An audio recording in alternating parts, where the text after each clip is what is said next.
Hello, we are on episode 3 of the weekly Malarkey. We made it to 3. Aren't you excited? Yeah. Yeah? Yeah. Yeah. We made it all the way here. Yeah. Let me get my hammer. So you got your hammer out? Yeah. Hammer time. Yeah, hammer time. Our We have so much to talk about today. It's insane how much we have to talk about. It has been a very news heavy week. Especially with Iran, how much has happened in the last week? Oh my god. Brother, it's back and forth. We have this is the most news we've had to cover. And how long do you have, Sam? I have infinite time. I don't have to move out of this bed for the next 4 or 5 hours. Perfect. So, we are going to let's just jump into it because of how much we got. You want to skip the small talk, or do you got anything you want to say? Besides, it's primary today. If your state has a primary, primaries are very important. It's how you influence the party that you want to influence, especially if you're progressive and you don't want centrist loser Democrats to fucking keep the reins of power in the party. Make sure to go out and vote in them. That's all. Indeed, if you're listening to this right now, it's probably too late unless you're listening to this right as it came out. So if this is premiering on YouTube right now, go. But if you're watching afterwards, you're probably too late. Anyway, yeah, I got nothing. You look on your state. I'm sorry, I just want to mention this because yeah, go ahead. It's important. It's kind of important. Look on your state board of elections website. They usually have a selection in where you can register and where can you vote. Usually, even in primaries. Want to have a quick peek.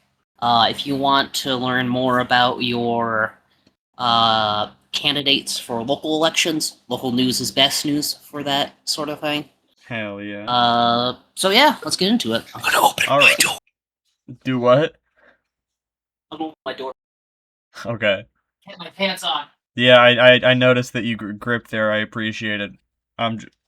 Y'all aren't gonna get the context there because it's not out yet. But when that episode does end up coming out in a good while, it'll be a good while from now when that drops because I want to record the other ones first. But Sam let her damn pants fall off, so I had to censor. So I had to edit the podcast and censor it. You know, I hate editing these podcasts because I always have to delete a game to be able to because I have like no space on this computer. Dude, you need external hard drive for that shit. I do. I need to upgrade my storage in general. I have like less than half a terabyte. It's crazy. A terabyte? I have like 450 gigs on this computer. Man, you live in life before gigabyte internet. Dude, literally. Anyway, so last time we briefly did talk about the Iran deal because we talked about it like right when it happened. We didn't really get to talk about the reactions to it because it was so new. Negative all around. Yeah, all around negative. Especially nobody in this country is happy with it. Nobody. Not only are people in this country not happy with it, but people in Israel aren't so happy with it either. Because she looks terrified. Dude, she's like, "Oh my god, you're telling me that how can I live knowing that some Iranians might not die tonight?" Let me play. Yeah, you can't bomb Gaza. Oh damn. No, literally all of them are like, "Oh my god, we can't do genocide anymore." What are you talking about? Hope for. From what I gather, this is not good for us. I mean, to understand that we've been through 2 waves of war with Iran to eventually having an agreement that doesn't even mean they will not actually have nuclear power. This is not what we sign up for. This isn't what First of all, they didn't sign up for anything. Yeah. I love how even in Israel, they're like, this is our thing. Like, this is all happening because of us. It has nothing to do with the U.S. in actuality. We are in control here, and we didn't sign up for this. We didn't sign up for this, man. We didn't sign up to be actually at war. We were just going to bomb a little bit, and then things would get back to normal again. Why? Our genocide is not supposed to have consequences. Let's see. What other... Brother. Dude, it's crazy. Everything we went through here for the... There's a general sense that this agreement will not hold. I just think that everything we went through here for the past few months was all for nothing, and why start something you're gonna end this way? This is my opinion. Like, I think it was useless, and I genuinely don't support anything that happened. I hope this deal will bring us peace, and we're all gonna live happily ever after, but it's probably not what's gonna happen. It's unfinished. They had to go through so much out there in Israel, you know? Oh, yeah. The you know. real people who have been through a lot is the poor Israelis. Getting taken down. This video is getting reported to APAC immediately. Brother, it's so fucked up because I want to be like, I always give people the benefit of the doubt. I'd be like, okay, maybe you're right. Maybe your suffering is not good, and that includes these people, even though I know what they support and whatnot, just because it's my better nature. So it conflicts with my hatred of genocide.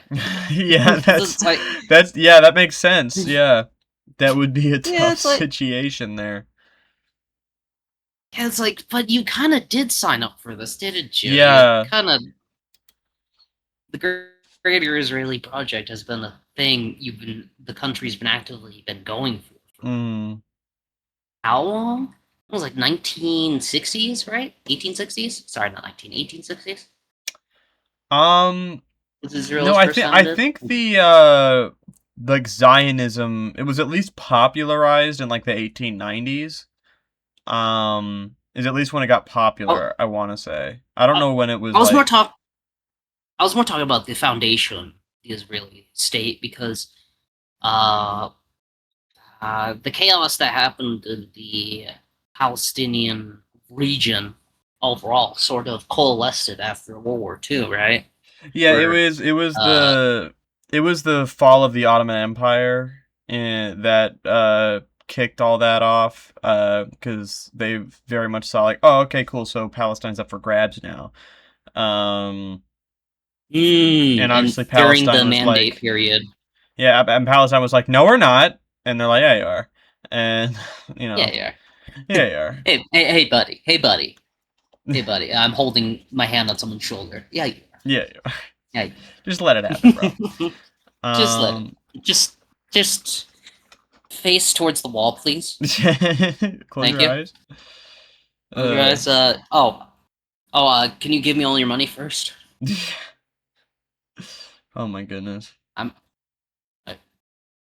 Do what? But it's so weird. It's like they're not happy about it, right? Because Iran they're getting $300 billion.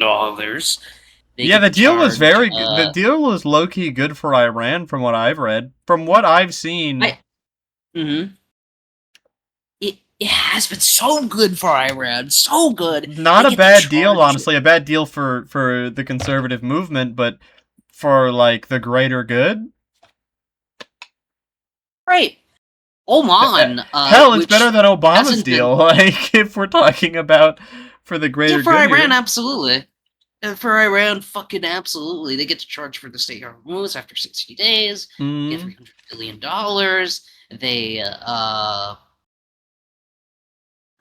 They still get to keep ballistic missiles. They still get to keep some uranium, which is the whole reason we're supposedly going into this war in the first place. Yeah. Trump says that we'll get to that later. I won't. But yeah, no, it's a really funny situation. God, it's so cool. We love it. We love to see it. I love living in historically important time. Me too. It's so cool. I need to close my blinds. Hold on, it's too bright. Finished business, and that the regime wasn't weakened to an extent that the people will have the power to overrule it, and that they still basically present a threat to Israel. So, since Israel's in so much danger of big scary Iran, bro. Brother, big scary Iran is gonna big scary missile them again Mm-hmm. So after Israel does it. I won't play. I won't play this whole video, but I did want to show a little bit of how Israel feels broadly about this, because Israel. The thing with Israel is, it's like, Mhm. obviously, like you can't judge an entire like population, but Absolutely. sometimes you kind of can. Like you can say that like with Americans, you can judge Americans for certain things because of the way that we were conditioned. So you could say that like broadly Americans are crazy about guns because we were conditioned to be, and we are crazy when it comes to, in comparison True. to other countries, we're really weird. So when it comes to Israelis, they were conditioned to like genocide. So broadly speaking, even people like center Uh, left are like, well, uh, genocide's pretty cool. Dude, I remember there was an that's old friend group insane. I had where we were all leftist, and we were Mhm. from, when I say we were from all over the world, I mean, most, online friend groups I'm in are primarily in America, and then maybe we'll have a couple friends from Canada, maybe UK. But this friend group, we had True. people from Austria, and we had a friend from Romania, um, Whoa. or no, sorry, not Romania, Bulgaria. And we Oh. had one friend from Israel, and Oh no. Uh-huh. she was very, she ate up all, we were all leftist. This was actually, I was Mhm. younger, so actually I was still in my centrist phase, but I was coming around. um That'd be good. and but we had one friend from Israel, and I didn't know jack shit about the Middle East yet, but she ate up all, and this was before October 7th, of course, and she ate up Of course. all of that propaganda against Palestine. No. She's So like, she. she was like, no, but they're like vicious monsters over there, bro. Like they, like they want all of us to die. Like it's better if we kill them. Like it's better for It's the world. Like it was crazy. Me as a centrist was like, she sounds kind of racist, dog. Like I don't. Me as someone who knew brother. who. Imagine what the other fucking leftists thought. Like, oh my Yeah, god. yeah. Like, who's Everyone this in that, crazy woman? everyone in there was like yelling at her. And me as a centrist who initially wants to side with the person who, like, a big thing about centrism is whoever's getting yelled at, you are used to it and want to side with them. But the shit she was saying, Honestly, I feel the same. yeah, I still feel this is I still feel that way. But if it's problematic, I'll be a little gentler. But I will be like, no, they're right. You are wrong about this. But the shit she was saying just sounded so racist. I was like, okay, no, dog, we got to. This is bad. This is really bad. Um, but you know who else isn't happy about this deal? uh, Well, everybody Republicans. on the planet, but Well, besides Iran, a little they're quite happy, man. and Oman weirdly, because they get to also charge for the Strait Hormuz too, according to the deal. And Oman Oh wasn't yeah, really involved. that was interesting. That was an interesting. Yeah. But also, our favorite man here, Ben Shapiro, was Oh yeah, not. of course he's. I love Ben. I can't wait to hear what he has to say about this. Let's hear. I found a lot of videos of him talking about it, but this is him on Fox News, and I've seen a lot of videos of him talking about it, and he blames everybody but Trump. It's really funny. The main person he throws under the bus, who Trump also everyone throws under the bus for this, is JD Vance. Brother, JD Vance got so cucked in this whole Dude, situation. he is getting thrown under the bus so hard, it's insane. Mm-hmm. Oh my They god. fucking.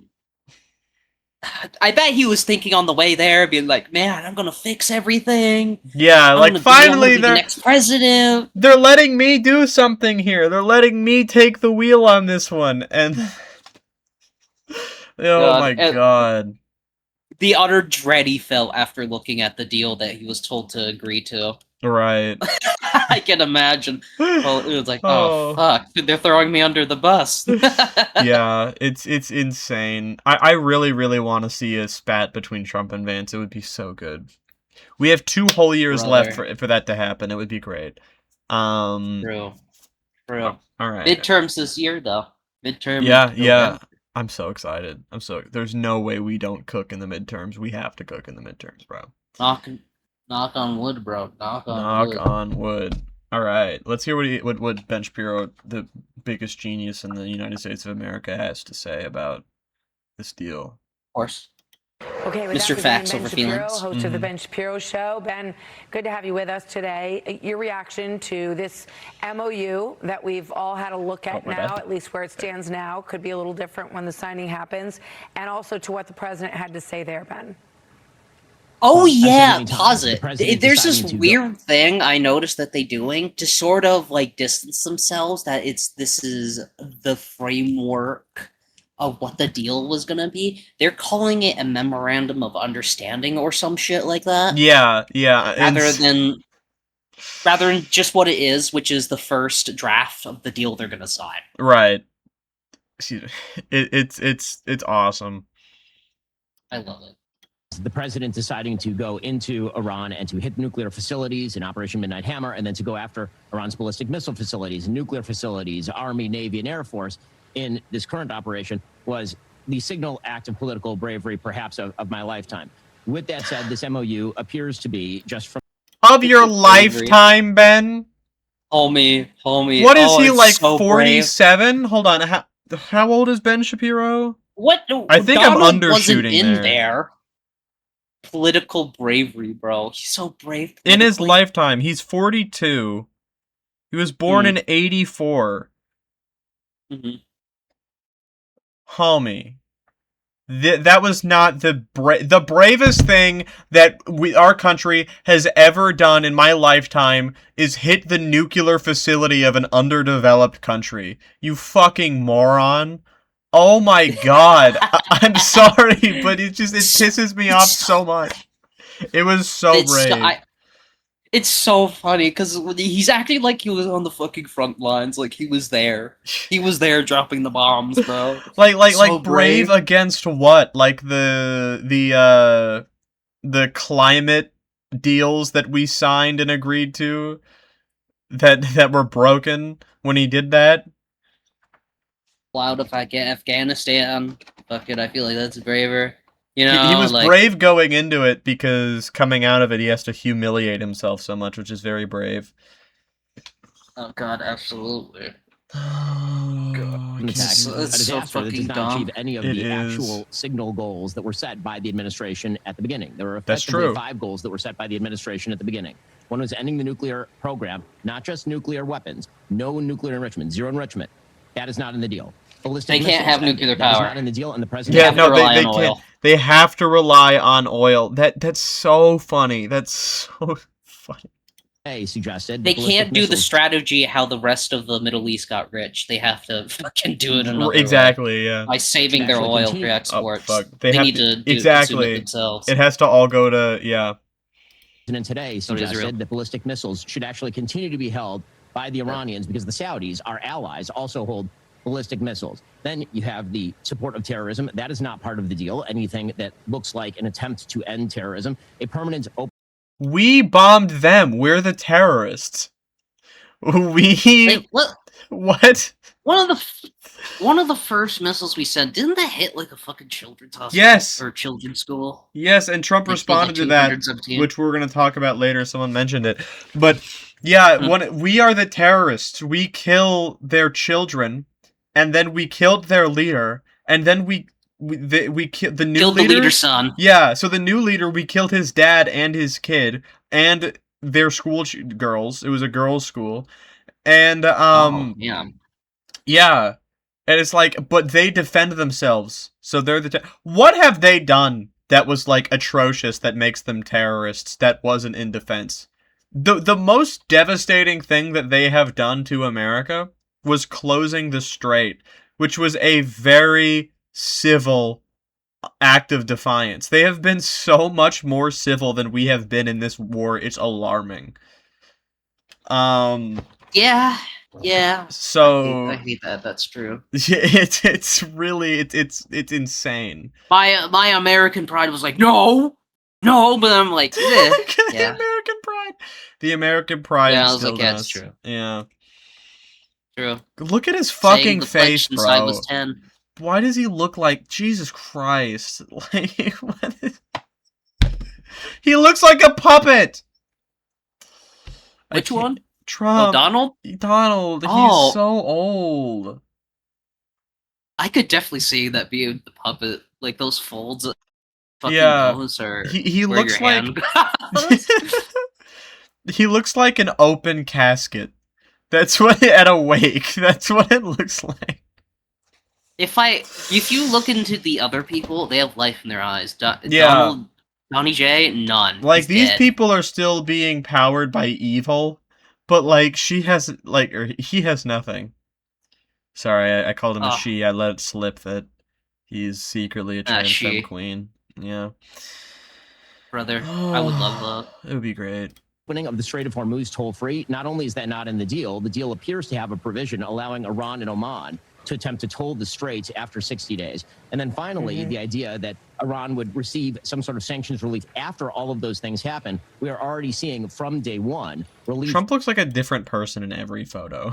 Like, dude, he is it's because his face is not naturally that color. He spray tans like all the fucking time. And he probably hires new makeup artists because he keeps firing people. He probably gets a new makeup artist every day. Oh yeah, so they do it slightly differently, so he looks a little weird every time. He looks like a fish in this one. Do you think they edited his face at all to get rid of some of the wrinkles? That would be interesting because Fox News has edited. I almost put this in today's episode, but it was just too old at this point. It's from last. I should have put it in last week's episode, but no worries. There were people saying that allegedly Fox News. Yeah, they literally did a "Let's Go Brandon" when he was getting booed at the Knicks game. They played cheers over the footage and said that they were saying like one of the teammates' names or something like that. Low key, I think they edited this that fucking picture of him because his face looks like too sharp. Like he looks younger. Worse he looks like if they did. It's like a bad deep fake. It's freaking me out. It looks like they plastered his face on somebody else. Yes.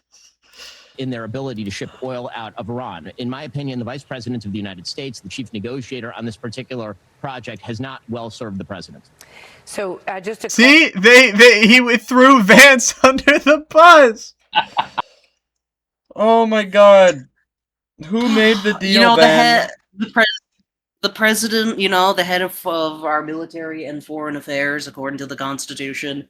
He's not responsible. It's his vice president. He didn't even find a reason to blame Vance for it. He just said, so at the end of the day, I think that we can say that Vance didn't do the Trump well.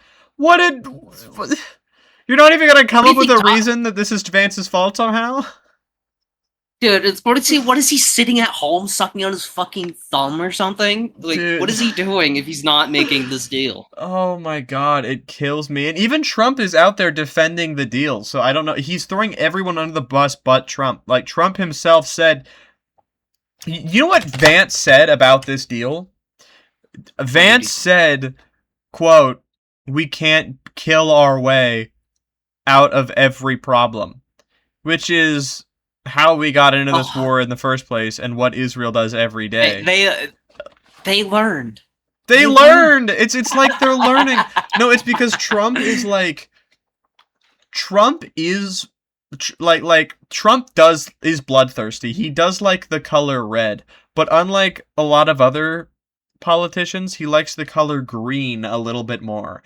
And he's seeing that he can't... This is bad for the country's economy, even for, like, the rich. Like, it's just bad for the economy in general. So he's like, okay, we gotta get the fuck out of this, dude. This is bad. And it's bad for his popularity. People don't like him. Oh, yeah. And if he does this one bad deal, like, people won't like it, but they'll move on eventually. If his whole presidency, he's just fighting this stupid-ass war, they're gonna hate... they're never gonna forget about it, so... Oh yeah, it's gonna be like another fucking... He would be known as the president to shove pulling out from Afghanistan towards the next president, Joe Biden. Because if you remember, during when he made that deal, he just so happened to put the deadline during after the election beforehand. And he started one. And he couldn't finish it, so he was forever known as the president who couldn't finish 2 wars. 2 wars he failed to finish. Yeah. Oh my god, dude. This is killing me. He's terrible The at president pulling was asked out. about the He missiles. is. He said not ballistic. The other kind of missiles. We're going to hear more detail on that because obviously that's a huge question here. She can't even quote him and make him sound intelligent. Not ballistic, the other kind of missiles. What a great quote. The other kind of missiles. Is Ben trying not to laugh here at what Trump just said? Like, what is this? That it might. All right, keep playing because I don't know if that might just be him closing his eyes. So I have to see. One of the things that was missing in the JCPOA. Yeah, literally, he's trying not to laugh. He's trying. Hold on, he's doing the. Hold on, wait. He's doing the. Ben Shapiro, I'm watching your stream. Why you trying not to laugh, bro? That's disrespectful as shit, man. Here's the president. That's the president. What he sees Don't as try not to laugh. An overly Oh my aggressive God. posture from Israel in Lebanon in the recent part of this war. Watch this. Oh my god, you're gonna show this to Ben? Ben's gonna In all fume. fairness to Bibi Netanyahu, who happens to be a good man, gets a little excited sometimes. We have a little dispute over Lebanon. I say you can do a little softer touch, Bibi. You don't have to knock down a building every time somebody walks into it that's from Hezbollah. Oh my god, wait, I love Trump baby talking Netanyahu. Wait, that's beautiful. That's so good. I love that. That's how I would talk about Netanyahu if I was president, actually. I like Trump doing this. That's fire. Is he because is this his leftist arc? Oh is he my become a god. mega leftist from last Dude, year? have you seen the hold on. Have you seen the Trump Dune edit? Oh my god, you're gonna see my recommended now. Sonic, okay, we're not gonna talk about the dragon down there. I don't know what's going on there. Gag. Gag. Not gag. Fucking Jenny. Yeah. I'm not gag gang. The most racist. That's a racist thing down there. What is America's most racist chicken restaurant? Read his teeth. Oh my god! I promise I'm not racist, chat. Holy shit. Okay. Oh my god. What the fuck? Oh, I would smash that. We had racist material and goo material. It's because I'm putting up Ben Shapiro videos. That's why. It's like, oh shit, Ben you're racist? summoned- Here you go. Oh shit, you looking at Ben Shapiro? Here's some goon material and racism. This. May Allah awaken the people and help them to see the evil doings of Israel and the United States. What the fuck? It's AI, but like it's still Okay, thank God. You thought it was real? Fuck. Oh, that would have been Yeah, so I thought cool. it was real. Though. I was like, oh my god, he had a stroke and he accidentally said that shit. Dude, he's like reverse those- Fetterman. He has a stroke, but he goes woke. Like that would be so. Oh peak. my god, that would be so. Peak. Anyway, let's see. I'm actually curious to see if Ben Shapiro still throws Vance under the bus for what Trump's saying here. That'd be so funny. Please. It's been an amazing partnership, but he will say we're the big partner and he's the very small partner, and that's true. Your thoughts on that, Ben? The fact is that the president himself has suggested that Israel has a right to defend itself. Ambassador Huckabee, our ambassador to Israel, has said that Israel has a right to defend He itself. just said that they went too far. You fucking moron. He's just a wait, are you just not gonna acknowledge that? The border at Israel for literally years at this point. The idea that Israel should be held back from defending itself against a terror group that is a proxy army of Iran because we have some sort of deal over the Strait of Hormuz is a massive tactical blunder that gives Iran one of the things that Iran actually wants, which is to reconstitute its forward operating base in Lebanon. And anything that allows them to reconstitute their terror army would be a huge regional mistake. Okay. Ben Shapiro, thank you very much Okay, for weighing in today. and joining he us. So chose today- after being showed a clip to criticize Trump a little bit, I think. If you want to constitute he had that. to be shown. He had to be caught by Fox News from all people. Fox News had being like, to woke Fox News had to catch him. Low key, Ben's been falling off over the years. Like Ben has fallen off. Like a lot of people, like a lot of my family still watches Ben Shapiro, and it's like it's I think they're the only ones left. But yeah, like he really the only ones left. Like other than the view bots, you know, it's just them, I think. Oh, you think is he view botting? I feel like with how many views his content will get, and then for that compared to the comments, which I feel like, because I get that his audience is older, but then you still have those like boomer commenters. I forget where, but I'm pretty sure. I think it was Clandis Owens who came up with like some evidence that he was view botting. Dude, I hate Candace Owens, but like her beefing with Ben Shapiro will always be so good. Yes. I want to see more. I want to see more right-wingers beefing. I fucking feel like a master of chess looking over at the pawns moving on the Hell table, yeah. watching them fight. I'm like, yes, more.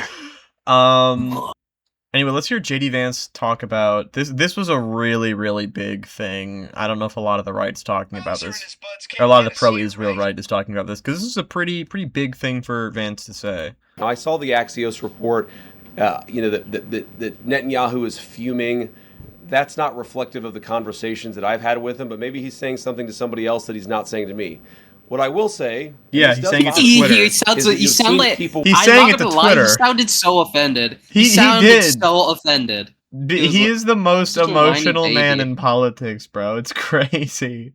Within Bibi's cabinet, who have come out and attacked the deal, Bibi. and in some ways, They gave him a nickname now. They're best friends. And that's his nickname. Me and Bibi. That's his. That's what they call him, a Netanyahu, or Benjamin Bibi Netanyahu. Really? I never knew that. That's his name. Guess my message to them would be twofold. Number one, Donald J. Trump is the only head of state in the entire world who is sympathetic to the nation of Israel at this moment in time. And that is what I wanted to call attention to. Girl, what you doing on your phone? Girl? Bro. Sam! Yeah? What you doing on your phone? Get Get off your phone!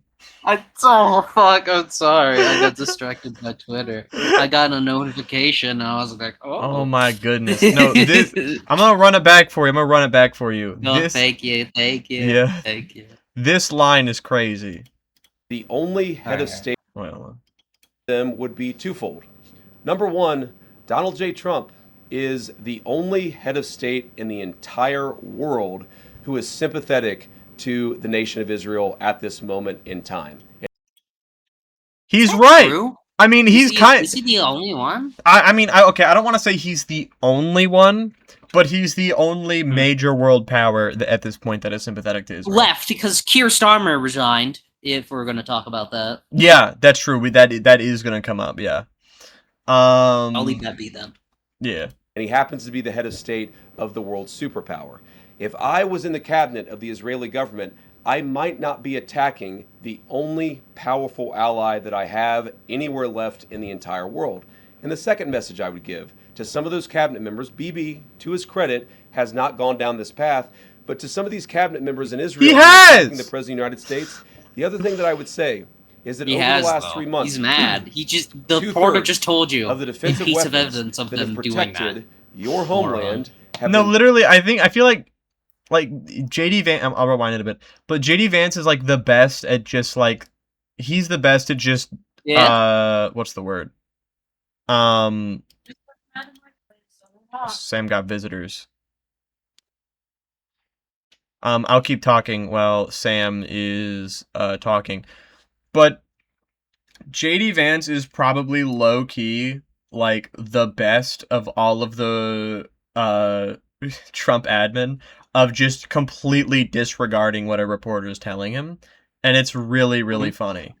Welcome back. You got the chicken nuggets? Yeah, bro. Hell yeah. My mom's like, here's some nugs. Oh, fuck, hold on. My mom's was like, here's some nugs, bro. I talk with my mouth She full also too. told me to be respectful to JD Vance. Oh, did she see JD Vance on your screen? Yeah, she was like, be respectful. Okay, JD Vance. I can't think of really anything. What can I say about him? He was very nice to Tim Walz, I guess, during that debate, if you remember that. Yeah. Brother, he is so to me, he's so uncharismatic. I don't find him He charismatic is. at all. He doesn't have any oomph that Donald J has, and I feel like that's why they're replacing him with Marco Rubio. If you notice, Yeah. Marco Rubio's definitely been getting more of the spotlight. He was standing next to him from the video previously. Dude, because like at the JD G7 Vance conference. has to run, but there's no shot he wins the primary in 2028. If he Oh, I hope he no. does, because then we just win the next election. It's already pretty much guaranteed that we're going to get a Democrat next time. I don't think there's any shot that Republicans win again after this. Well, not again like forever, but the next election. But yeah, I don't know. Who knows? Is that over the Honestly- last 3 months? Oh, sorry. Fucking no, go ahead. I wasn't really going to say anything. Okay, we'll give it. Are you sure? Are you sure? Yeah, I was going to say honestly, true. Hell yeah. 2/3 of the defensive weapons that have protected your homeland have been built by American hands and paid for by American tax dollars. The problem for Israel is not Donald J. Trump. And anybody in Israel who thinks their biggest problem is the President of the United States needs to wake up and smell the reality of the situation that country is in. Thank you all. So they're definitely having Vance do a lot of the dirty work when it comes to that situation because Yeah, because their strategy now is to get America across the board, across the line, doing this deal, and then blame JD Vance after. Right. That's why they're making him do all this garbage. And I'm pretty sure this happened either the same day or the day immediately after the memorandum of understanding happened. But Israel already struck Lebanon. So Oh, I know. It was either the same day or the day after, yeah. I think it was. I think Israel Israel halted back for at least 2 days. I don't think they did. I think it was like No. I'm pretty sure it was under 48 hours. I think it was like the day of or the day after. No, that's insane. They literally cannot hold back. And they invaded Palestine more recently as well. Really? Which, what else is new? But yeah, they expanded. They once again, attacked Palestine, and they actually, when invading Lebanon, some Israeli soldiers died, and they said they talked about how disgusting Lebanon was. Not even Russia does that kind of propaganda where you invade a country and then some of your soldiers die in combat and then you go, how could you? Not even Russia would think to do that. Yeah. Hey, we have the right to be here.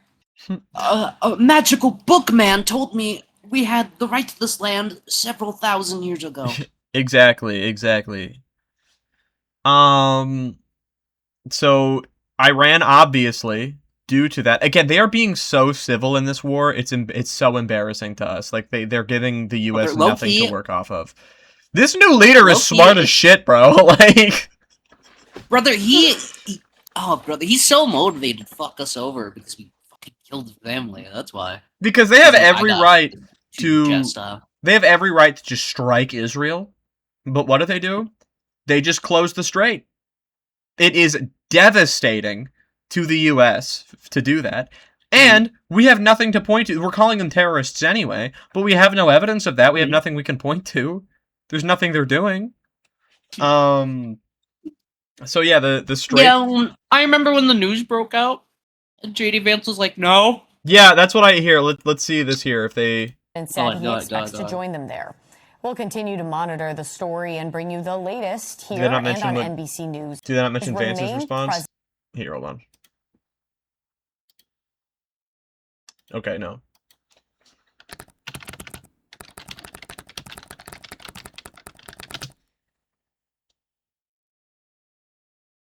Okay, here we go.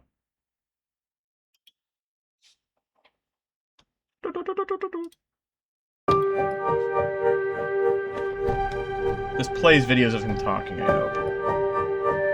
Or did he just say this? Yeah. Blah, blah, blah, blah, blah.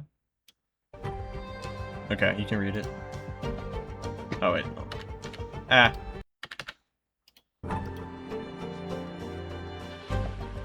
And said it was skeptical of reporting from the Wall Street Journal that cited Iran, the U.S. officials from Lebanon under the memorandum of understanding signed by President Donald Trump.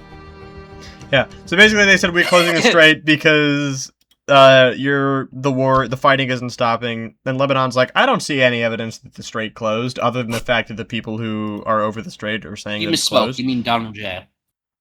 JD Mans, you said Lebanon. Huh? He said Lebanon. Lebanon. I said Lebanon? When you said, yeah, you said Lebanon when you're talking about their reaction to the strait. Oh, yeah. My fault.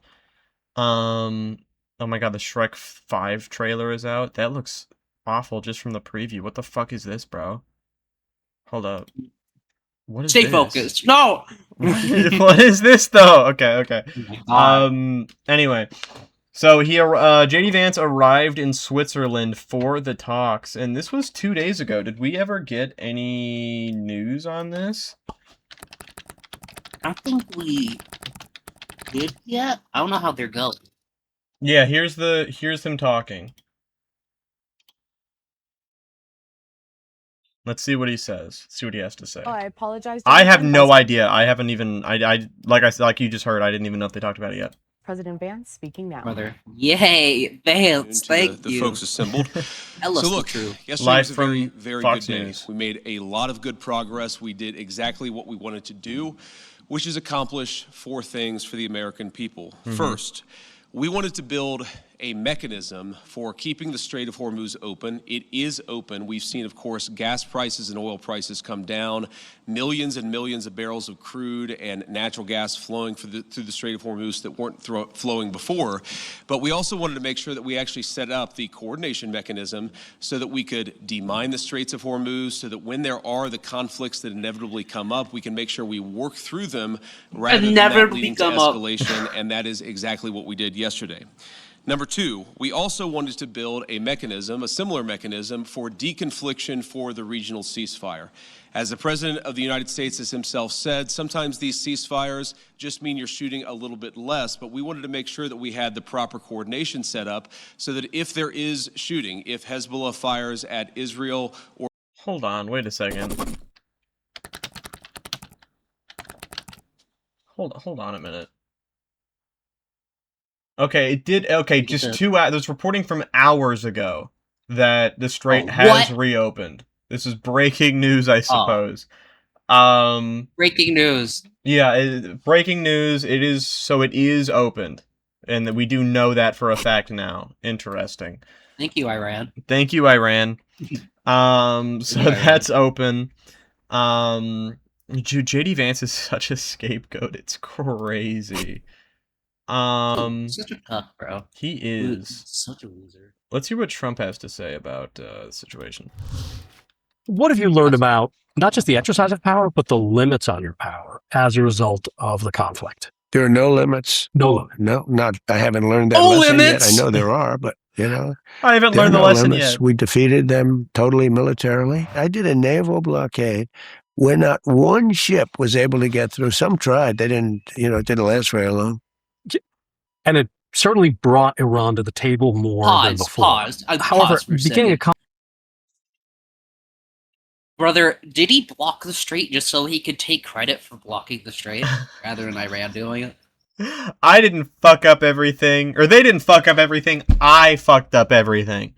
I blocked the strait. Yeah. I did it. Hell yeah. Conflict. Love to see you had talked about you only wanted unconditional surrender.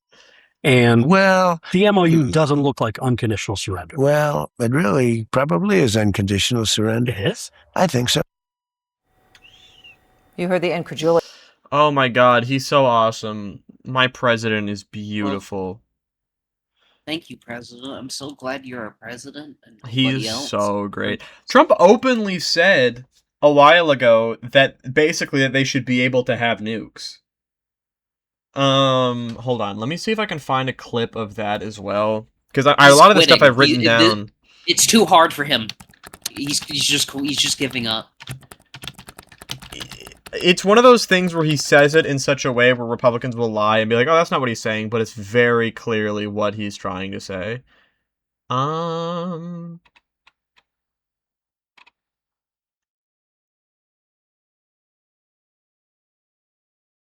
Preventing Iranian nuclear weapons supersedes risks of depression. War with Iran could cause... That's crazy. You said you don't mind Iran having ballistic missiles. Could you elaborate on that? I want to make sure we understand your position. No, I'm saying that if other countries have them, it's a little bit unfair for them not to have some. A ballistic missile is not the same thing as what we're talking about. I guess, yeah. I mean, but if you're not wrong. Saudi Arabia and Qatar, and they all have some, I would say, in relative proportion, I think it's okay. That's what I mean. If they only same thing with nukes, Donald. But yeah, dude, it's so funny because people we only have a few, only have a couple. It's so funny because they'll be like, "Oh, well, no, but they're crazy. They can't have nukes." We are the only country who has ever used nukes on another country. The only one. So if anyone shouldn't have nuclear weapons, it should be the United States of America. I'm not saying we shouldn't have nukes. I think everybody should have nukes.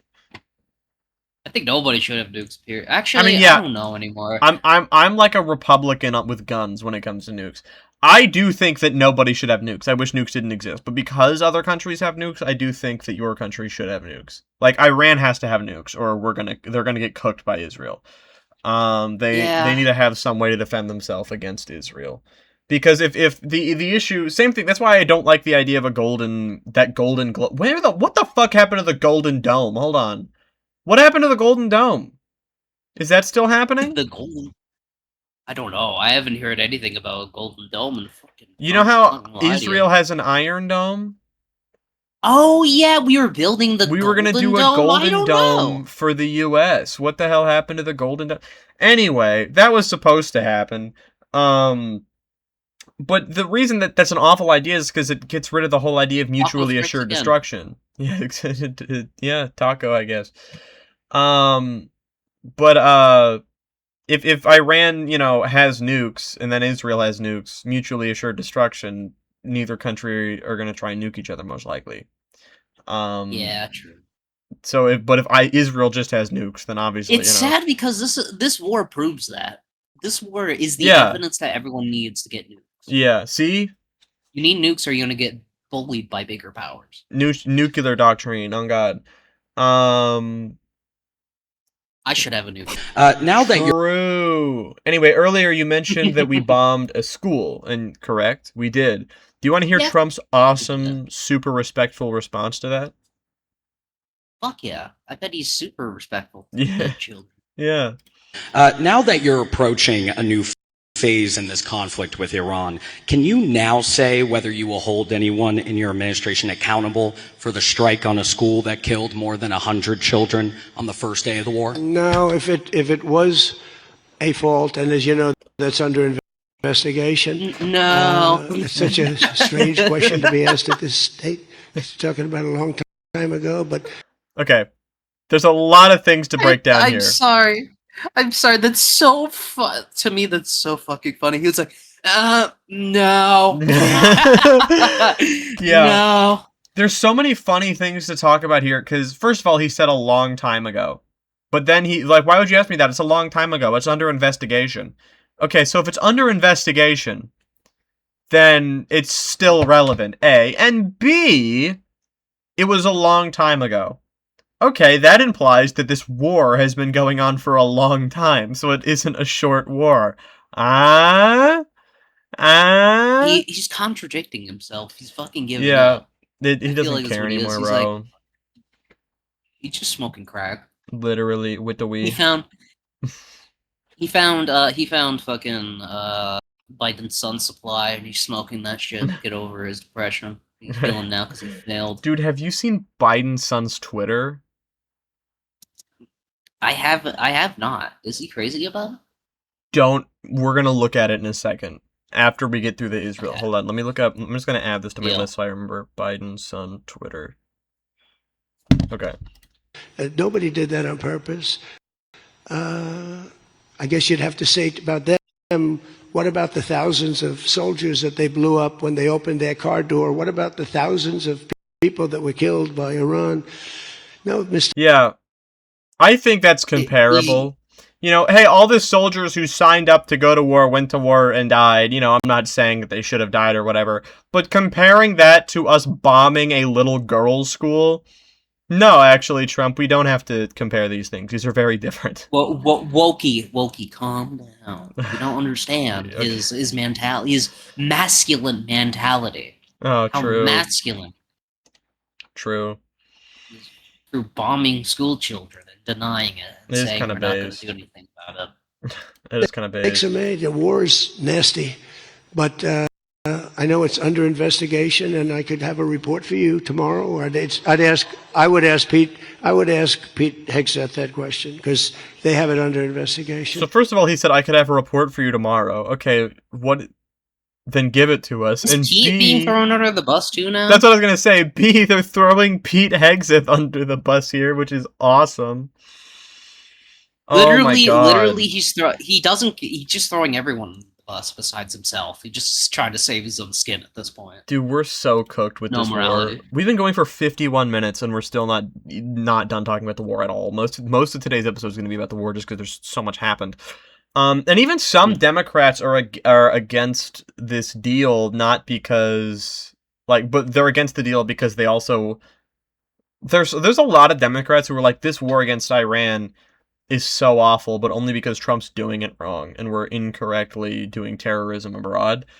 And it's so, I'm pretty sure that's kind of like the Chuck Schumer mindset. I don't want to say that. It's always I don't Chuck know. Schumer. I don't want to say that without You're right. Yeah, You're I don't right. 100%.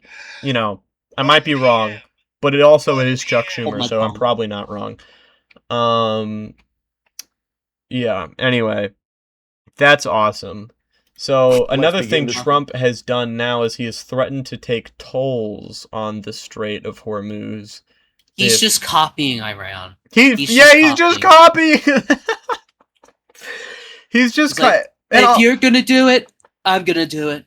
And that would be so much less dreadful for Iran than this is for us, because like our entire economy rides on this shit, and they even if it wasn't less dreadful, they have more pride, so they'd be like, okay. Same thing with China. They took a poll in China, a while ago when tariffs were the big thing, and it's always something new with this goddamn guy. But back when tariffs were the big thing with Trump, they took a poll in China and they're like, hey, if we put insane tariffs on the U.S. and your prices went up, would that be worth it because we're battling against the U.S.? And most people in China were like, yeah, we need to stand up for ourselves and do that. Brother. But Americans don't really, they care about their little goodies. Like, I know a lot of conservatives who backed the hell out of Trump. They backed him. We're like, yeah, hell yeah, we bombed the shit out of Iran. And I'm like, oh, that's awesome. You love killing children. Good for you. But they but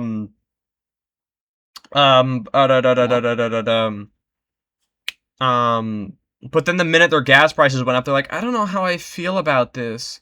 I'm okay with children dying, but when my prices go up a little bit, I'm freaking out. Like, yeah, that's so, you know. Okay, thanks, man. Such a good person. Such good standing moral values. I'm so glad that y'all vote. That you guys vote. That's good for you guys. Yeah. Glad you have the same rights as me. Literally. Holy shit. And another big thing, so the World Cup is being hosted in the U.S., right? Yeah, I remember that. You're gaming right now, cool. bro. I'm not gaming. It says that on Discord, it says you have Hearts of Iron 4 open. Keep going with this. Okay, alright, whatever. Oh my goodness. Alright, so the World Cup is being hosted in Iran, or not in Iran, here. And Iranians are allowed in, but they're only allowed to come in the night before their game and then have to leave the evening of their game. And it's That's so fucked, bro. It's giving them jet lag like crazy. It's insane. This shit is horrendous. And they're like, oh, we have to protect ourselves from terrorism. It's like, okay. If you are genuinely so worried about people, why are we hosting the games then? Why are we hosting the World Cup? Yeah, like we could just give it to someone else. We can do it next year. I don't give a shit, but this doesn't make any sense. One of the people who was like one of the people were raised by their grandparents, but their grandparents passed away, so they wanted to bring their mother to the World Cup, and their mother was denied entry. Of course. Yeah. Yeah, it's insane. Like, this World Cup shit is crazy. So, here, I'm just gonna play... Here, let me play this real quick. During the commercial break, this is what we saw. The president... They're different people. Joining me now is Suzanne Kiampour, co-host of the Global Power Shifts podcast and founder and CEO of Helmet to Heels. Suzanne, do you think Iranians would agree with Trump? Do they feel like there has been any form of regime change on the ground? And if not, what would true regime change look like for them? No, absolutely not. There has not been regime change, not least because the way they've been. Okay, this is not about the World Cup. Me when the title lies, but that is another thing though. That like the whole like regime change thing. It's like it's the same thing like when people talk about we need to go in there and kill Kim Jong-un. It's like, oh yeah, that would change everything, bro. Sure. That would fix all their problems. Not like someone. It's not like the institutions build themselves to ensure their survival, and they're gonna go with the fucking dude closest to their opinions usually. Yeah. Like the first guy who fucking died.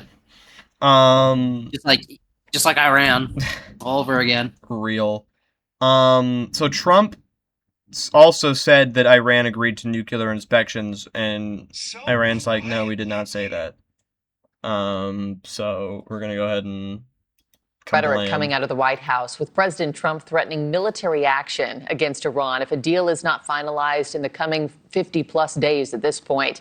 The latest comments come as Secretary of State Marco Rubio is scheduled to land in the Middle East later this morning to meet with regional allies. News Nation's Robert Sherman is live for us in Doha, Qatar this morning with the latest. Robert, what more do we know about this series of meetings involving Secretary cut to the awesome tweet. IAEA to allow nuclear inspectors into their country? Iran has fully and completely agreed to the highest level nuclear inspections long into the future. Infinity. Fucking Buzz Lightyear out here, bro. What's going on? Infinity and beyond. This will ensure nuclear honesty. If they did not agree to this, there would be no further negotiations. Based on this and other major concessions being made by Iran, I have agreed to allow the Hormuz Strait to remain open with no further naval blockade. However, all ships are remaining in place should it be necessary to reinstitute the blockade. Rather, can you imagine if they say no? They're like, actually, no, I don't want. They openly said we did not say that. It's insane. Oh shit! Keep playing. I didn't know. I didn't read the title. I'm an idiot. You're good. Haven't put up any plans in order to have their nuclear sites looked at. Well, the president, any meetings with the IAEA, laying out the fact that there are mixed messages that are going back and forth between Tehran and Washington, with Tehran saying that they haven't agreed to any meetings with the IAEA to allow nuclear inspectors into their country, haven't put up any plans in order to have their nuclear sites looked at. Well, the president throwing cold water on that, saying it's not true, saying Iran has fully and completely agreed to the If they're saying they haven't agreed, then how are you gonna sit here and be like, oh no, trust, they're gonna do that? They're saying they won't, homie. Who's gonna believe this? Themselves. True. Anyway. Let me look at... Where is his... Did his Twitter get taken down? Hold on, I was like...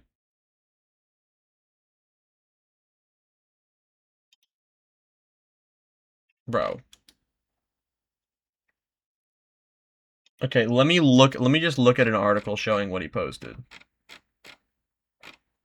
I fucking hate this shit. Or you know what, I'm just gonna look up Hunter Biden Twitter and go to images. That's what we're gonna do. To just show his dick. No, no. Thankfully, I'm not showing my screen right now to the OBS. I'm just showing it to you. Oh no, it'll be so funny. It just shows his big fucking honker. Here's one. Someone says, bullshit, that was your bag of coke in the White House. And he said, it most definitely was not. I would never have forgotten my drugs. I love him.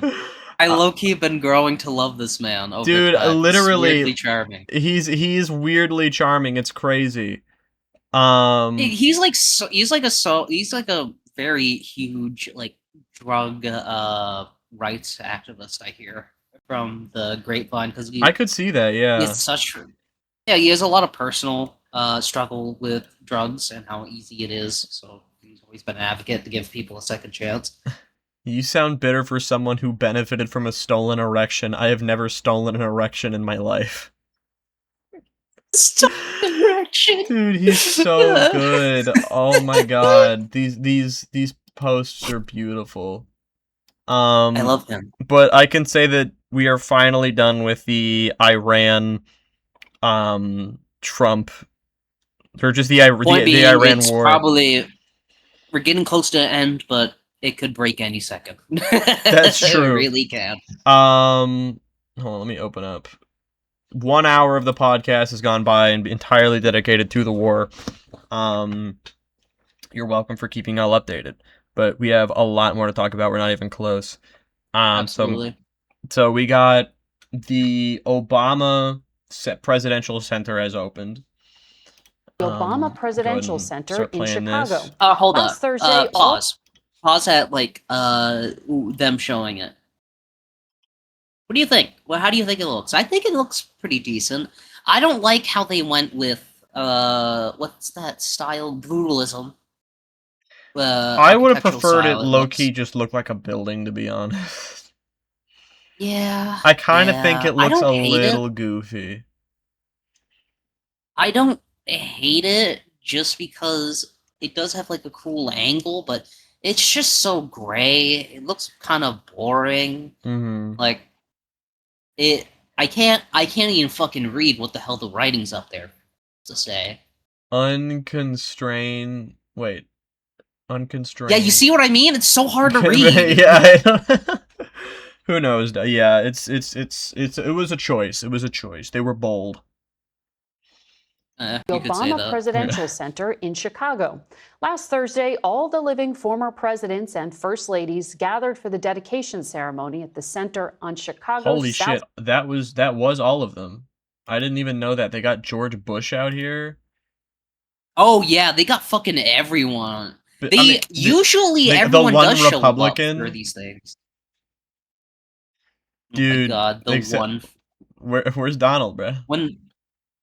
Brother, he's not gonna show up for this shit. He's a fucking crybaby. His bestie's here, bro. His bestie Biden and his lover Bill are both in the same room at the same time. Like, he should be showing up. Oh shit, that's true, bro. That's true. I guess he doesn't want to prove that one photo of him sucking Bill's dick is actually real. Dude, everyone here is so old. Holy shit. How old is... Except for Obama. How old is Obama? Obama is like what, in his 60s now? 50s? He's gotta be in his 60s. 64, yeah.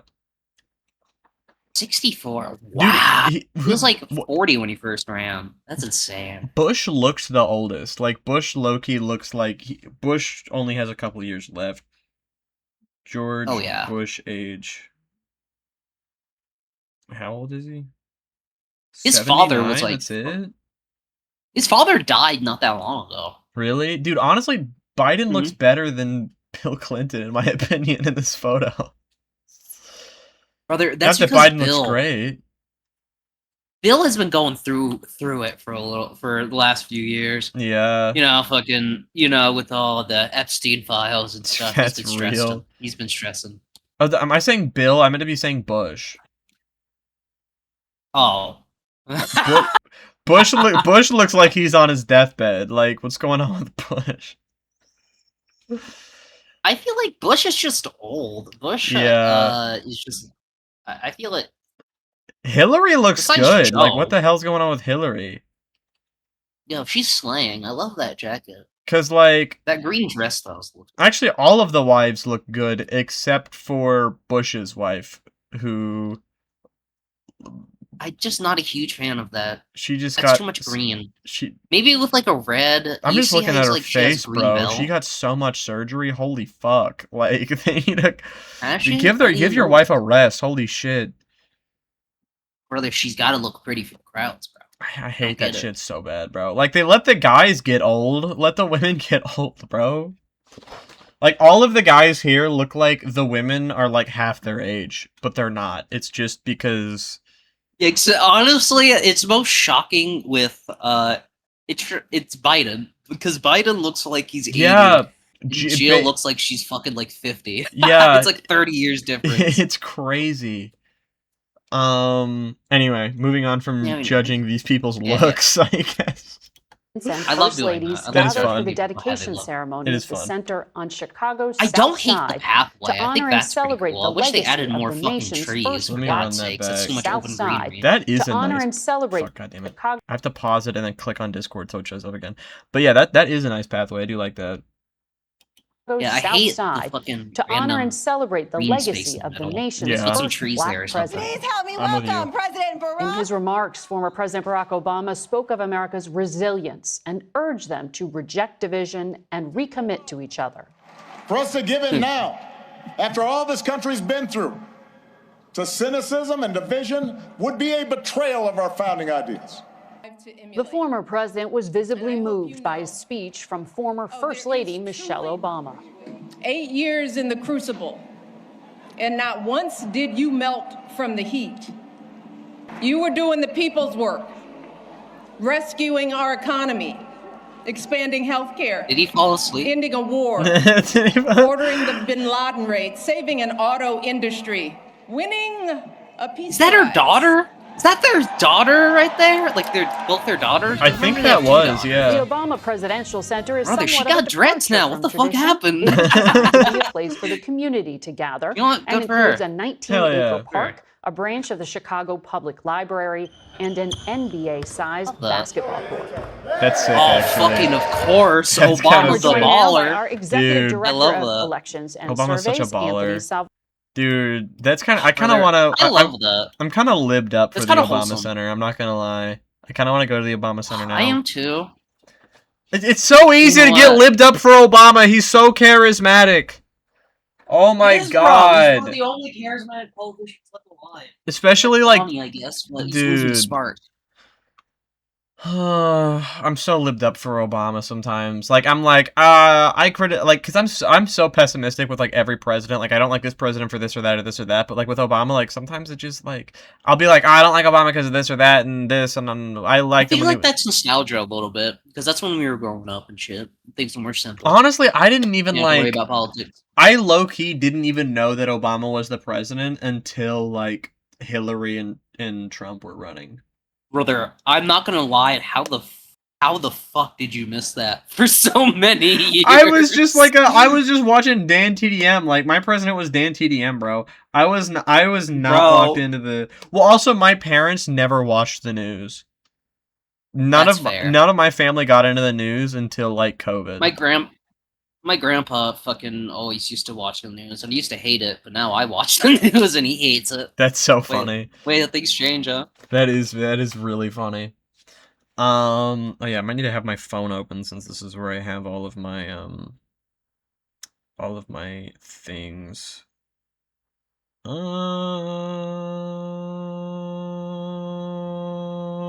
next one's not a fun one. So a police officer. Do you know where this one's going? Shot someone 50 million times. Yeah, this time it was a 1-year-old kid. How? How? So How? he accused a mother of steal. It was in front of a Walmart, and he accused the mother of stealing diapers from the Walmart. And even if she did, obviously, who cares? I have not seen any evidence that she did. But if it comes out that she did, I still don't give a fuck. It's diapers. And they're honestly, save here. I do not give two shits. What the fuck? And the right-wing talking point about this is well, she was gonna run him over. She was gonna run him over. Blah blah blah. And I just want to speak to every dumbass motherfucker saying that shit. If that happens to you, they're going to make up the same propaganda against you. If you ever get into a situation with a police officer where you're just trying to escape the situation out of fear and panic and you get shot, they're going to say the same thing about you. It doesn't matter that you were Blue Lives Matter all your life. I say this over and over and over again. It always is the other until it's you. Yeah, every exactly. time. So here, let's go ahead and play this. A shattered window and bullet hole in the windshield. The aftermath of a deadly police shooting in Senatobia, Mississippi. It's like he was aiming. One-year-old Owen Wiley. The shooting sparking outrage. I'm more angry I can't even because look. The It's situation that took place really was unnecessary. What I'm hearing from what happened, it was unnecessary. According to investigators, the shooting, which took place Sunday in this Walmart parking lot, occurred when officers responded to a shoplifting call involving 2 adults and a child. Authorities say the 2 adults, now identified by the family's lawyer as the boy's mother and her friend, tried to get away, driving toward and nearly hitting an officer. Another officer then firing at the car. In this video, officers can be seen running. One witness telling a local reporter of the 2 adults. One was carrying the child. Just want to share, by the way, and this is something I know just from knowledge, just from seeing these situations enough and doing research. If you're a police officer, it doesn't matter if someone's driving at you or not. You are instructed not to try and shoot the driver. So yeah, because the fucking car can go out of whack and hit someone else. Yeah, so like obviously. One of two things here. A, they were breaking protocol and aiming for the driver, or B, they were trying to kill a kid.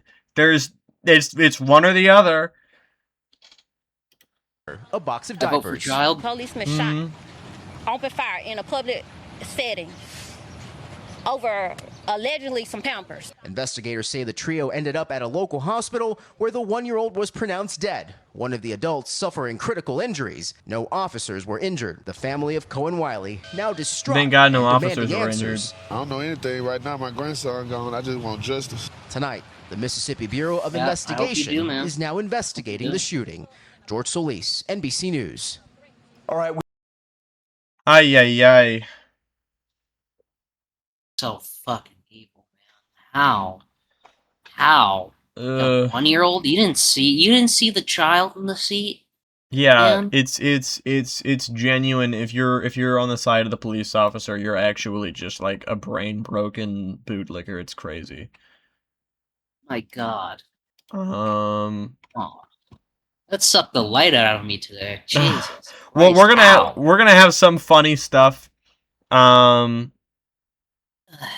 gonna have some funny. Let me see. Where are we? Like, who do they tell who did it? Like, which cop did it? What's his name and stuff? Can we get his name out here, please? Maybe it's in the comments.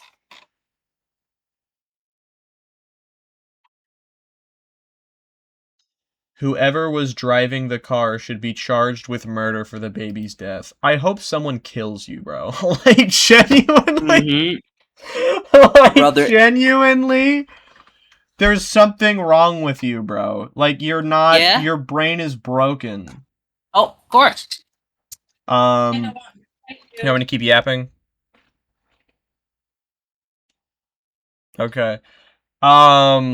Oh my goodness. This is genuinely, I don't understand. I'm not seeing any names in the comments. Who killed a 1-year-old? Bro, are they like protecting the police officer's name? They absolutely are. They fucking absolutely. Which officer? Guaranteed.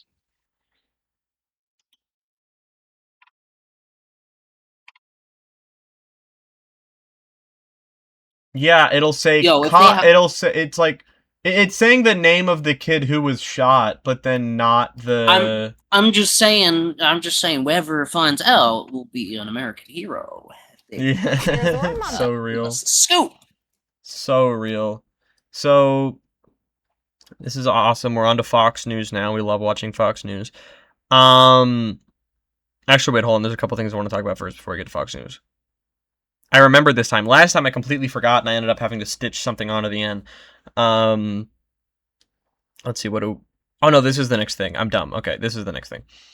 Mayor Zoran Mamdani and Knicks owner James Dolan came face to face. Just last week, the mayor and the Knicks owner disagreed over team watch parties, and Dolan accused. Also, I watched some of this, and I just want to remind you this is Fox News. Like and it's like Knicks owner jabs at Mamdani. Like they're trying to like hype him up. They think this is awesome. Mamdani of not being a real Knicks like fan. like the Knicks owner is fucking like the poor civilian here. Dolan also right. spoke during the event and appeared to Owning a address fucking the mayor basketball indirectly. team. This is our city. This is our team. For 53 years we watched. For 53 years we waited. Now we've won. I love them. Like they can't even paint him in a bad light if they wanted to. Like he's such a goat. Anyway, now let's see what his based response is. Look, nice. I don't need your vote. I don't need to quote to you, right? About what happened here, and because if you're real Knicks fans, you know it already. Well, Brother, is he going through dementia now? Like what? Uncharismatic, unfucking funny. That is the worst. That was such a bad response. He just went up there and said, "I don't have to say anything to you." It's like, okay, then get the fuck off the stage, dude. Like, what are you talking you're consuming about? Other people's time. Yeah, you're wasting time. Get the fuck out of here. I don't need your vote. Mamdani already won, dog. What are you talking about? People say some folks say that people who get welfare are the most what's the word I'm looking for? It starts with A.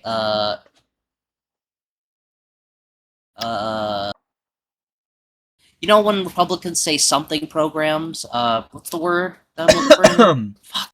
No. I don't know. You say people on welfare get the most. I don't know. I haven't heard this one before. Entitled. Rich people are the most entitled motherfuckers. No, it's so funny. They'll say, though, people on welfare are entitled. It's like, how? They're living paycheck to paycheck. And this motherfucker feels so entitled to tell people how much he doesn't like this motherfucker that he wastes everyone's time at this watch party to say literally nothing. So let's see what he literally said. I'm not saying. No, he literally felt the need to go up there and say, "I'm not saying anything." It's so annoying. So Mamdani actually responded to this on MS Now. James Dolan is the owner of the Knicks. He was up there. He seemed to be like very openly beefing with you and the NYPD during the finals. There were these sort of like passive-aggressive, even kind of not that passive-aggressive statements going back and forth. Today, after he gave his speech, he sort of made a crack about he's not a politician. He's not going to list everything. He didn't seem to want to take a picture with you when you gave him the key to the city. Are you guys cool? Would you say that you have active beef? Did you talk to him today at the parade? We've spoken both today as well as before, and I think what I appreciated about today is that we were able to work together to make this a day that New Yorkers were able to celebrate and experience, because this is something that people are going to hold on to for the rest of their lives, and I'm happy to work with anyone to make sure that that's possible for as many people as can be possible. He's trying. Okay, so Mamdani over here trying to be as he's avoiding it. He's trying to be as not messy as possible. Which, if that was me up there, I'd be so messy. I'm not gonna lie. I'd be like, yeah, that old bitch sucks, bruh. Like, that fucking entitled motherfucker, just because he owns the team, he think he deserves any of the credit for fucking winning, the motherfucker. Get the fuck out of here. Yeah, but this is how Mamdani won. He's smarter than I am. I'm just emotional, I suppose. I'm just an emotional woke lefty. We're both on estrogen. We're both women. It's expected. That's fair. That's so true. Just like a centrist told me the other day. That's so cool. He was on your podcast, actually, or she was on your podcast. The debating one. That's a friend. Yeah. Yeah. They're kind of weird about it too. Well, they're a little weird. It's funny as the viewers don't know what the hell this isn't out yet, so they're not gonna know what you're talking about. That's so peak. Good. Good.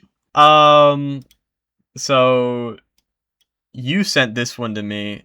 I knew that this happened, but I didn't have this exact video that did a comparison. Keep you in mind, Biden is deteriorating, but I'm going to do a little narration here as we watch it.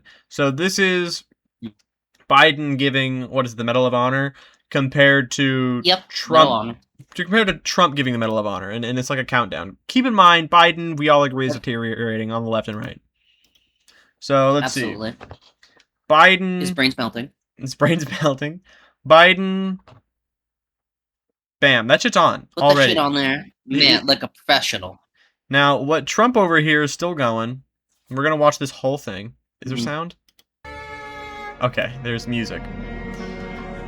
Oh, this is copyrighted. The trap? Okay. Yeah, this is copyrighted. I checked. He's still going for it. Now, what he's doing is he's given up, actually. He's now tying it into a knot.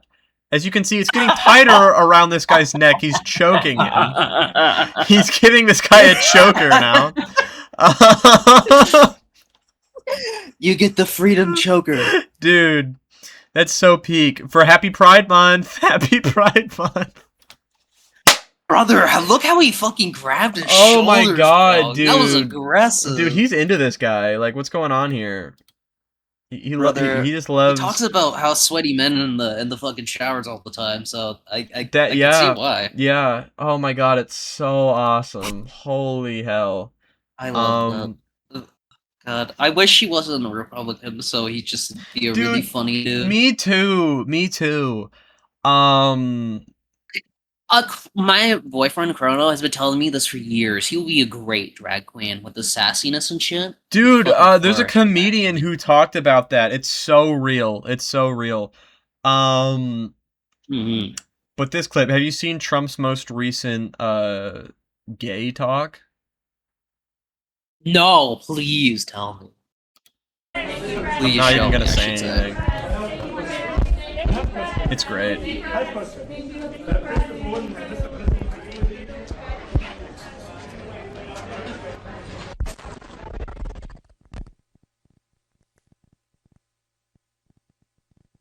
Yeah?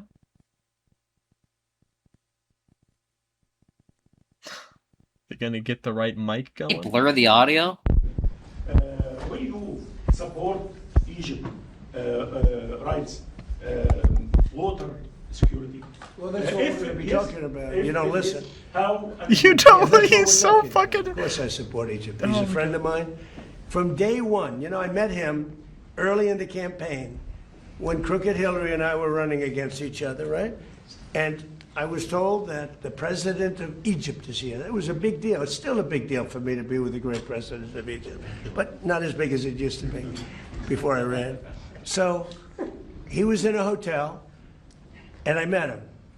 And we fell in love, deeply in love. And he didn't even want to see Hillary. He said, "You're going to win. I don't want to meet her." He said, "You're going to win." He didn't want to see her. Remember that?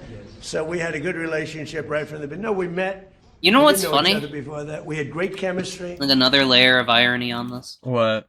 Outside of him being clearly gay for this man. What? That Egypt has like no, he's joking, bribed guys. Oh my god. officials so many times, Yes. And the fact he met with him privately, like Yeah. that one time where a Democrat was literally bribed with bars, literal gold bars, like some Looney The Tunes most shit. comedic bribing. It's like trying to explain bribing to children using a cartoon, but it actually happened and not a government. Oh yeah. And he genuinely, like, in between, during his first campaign, he met with the president of Egypt and fucking had personal conversations with him. Well, which, yeah, you and know, it got even more personal. Let me really just keep, shows. It gets, in my opinion, Oh, yeah, keep it I going, don't keep think it the going. fell in love thing was the worst one, because, I mean, that conservatives are going to play up as a joke, but let me just keep it going. And I stayed twice as long as I was supposed to, took up her time. And then when it was her Oh, time, God. he didn't want to meet with her. But he did because he's a gentleman, but it lasted about 1 minute. Thank you, everybody.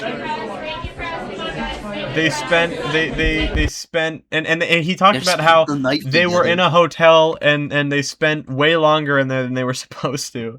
And it's like, what happened in there? And they fell in love. And they fell in love. Dude. Oh my god. Oh my He's god. fucking the president. He's fucking the president of Egypt. Egypt. Another thing is, don't forget, Egypt is technically still a military dictatorship. The democratically elected president was couped back in, I think it was like 2018 or some shit like that. It was not that long ago. Dude, it's so peak. So insane. I love the dictator loving dictator. I love gay dictator romance. My favorite. Toxic Yowie? Toxic Yowie? Dude. Toxic Doomsday Yowie? Oh, that's so cool. Come here. Come here, Faswala. Take control of my pussy. I would roleplay with you here, but I have no idea what the president of Egypt sounds like. Me neither. Anyway, next news is Elon Musk has made even more money. Great, how? So, at the time of me writing this down, he made more money in 24 hours than Bloomberg did in a lifetime. And he's at a point now where if Elon Musk lost $1 trillion, he would still be the richest man in the world. If he lost $1 trillion, he's at like 1 point something trillion now. How? Genuinely, listeners, go to smarter people to figure that out, because I've been meaning to watch. I should have watched it. More Perfect Union made a video on it. I want to watch it. You should watch it. I'll watch it. Viewers watch it, and then we'll talk about it next episode, like a book club. Yeah, we'll give you an update. We'll give you an update. Hell yeah, he has enough money to buy Houston now. If he wanted to buy Houston, he could do it. That's so sad. I'm sorry. Nobody should have that money. They're inherently inflate. I had a conversation with my dad walking alongside the road. I truly believe this. Once someone gets rich enough, they themselves become an inherent inflationary thing for the economy. Because all that wealth is gathered into one person. And in comparison to like everyone else not having as nearly as much money, the fact he has so much of it and hoards it and doesn't do anything with it, it just sits there. It just sits there, and he gathers more and more and more and more. And they have to print more because God knows there's not enough dollar bills out there. So he's an inflationary man. He's inflation. He is inflation. He is inflation. Yeah, it's wild that we're in a universe where people are so conditioned to the idea of people that are this rich that they're like, oh yeah, that's fine, because they earned it. Like, why? Another fucking Elon Musk sitting on his boat looking like a freak, looking like a fucking human fridge. Do you know, you ever watch the movie Robots? Yes, years ago. You know his dad? The dad of the main character? That's what Elon Musk looks like. He literally looks like that. Sitting on the I know what you're talking about. Hold on, wait. I need to pull up a picture. Robot's dad in Robots. This is what they're talking about, by the way. This guy. with the fridge stomach. Oh my god, that's such a peak comparison. That's so awesome. Oh my goodness. You're muted, by the way. I know. Okay. Yeah, no, I thought I knew I saw her come in, but I didn't know. I saw you trying to talk. I'm like, wait, is she talking to me or her mom? But sorry about that. You're good. Anyway, another rich person who everybody hates, Jeff Bezos said something recently that was really, really awesome. Yay. We all know that Jeffrey Bezos is a huge source of political knowledge. Everybody loves him. Wisdom. Let's see what he has to say.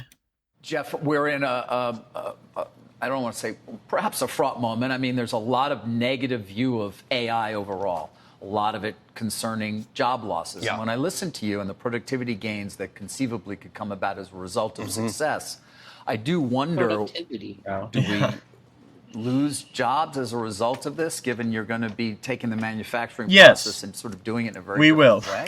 No, I know there's a lot of concern in general about AI and job loss.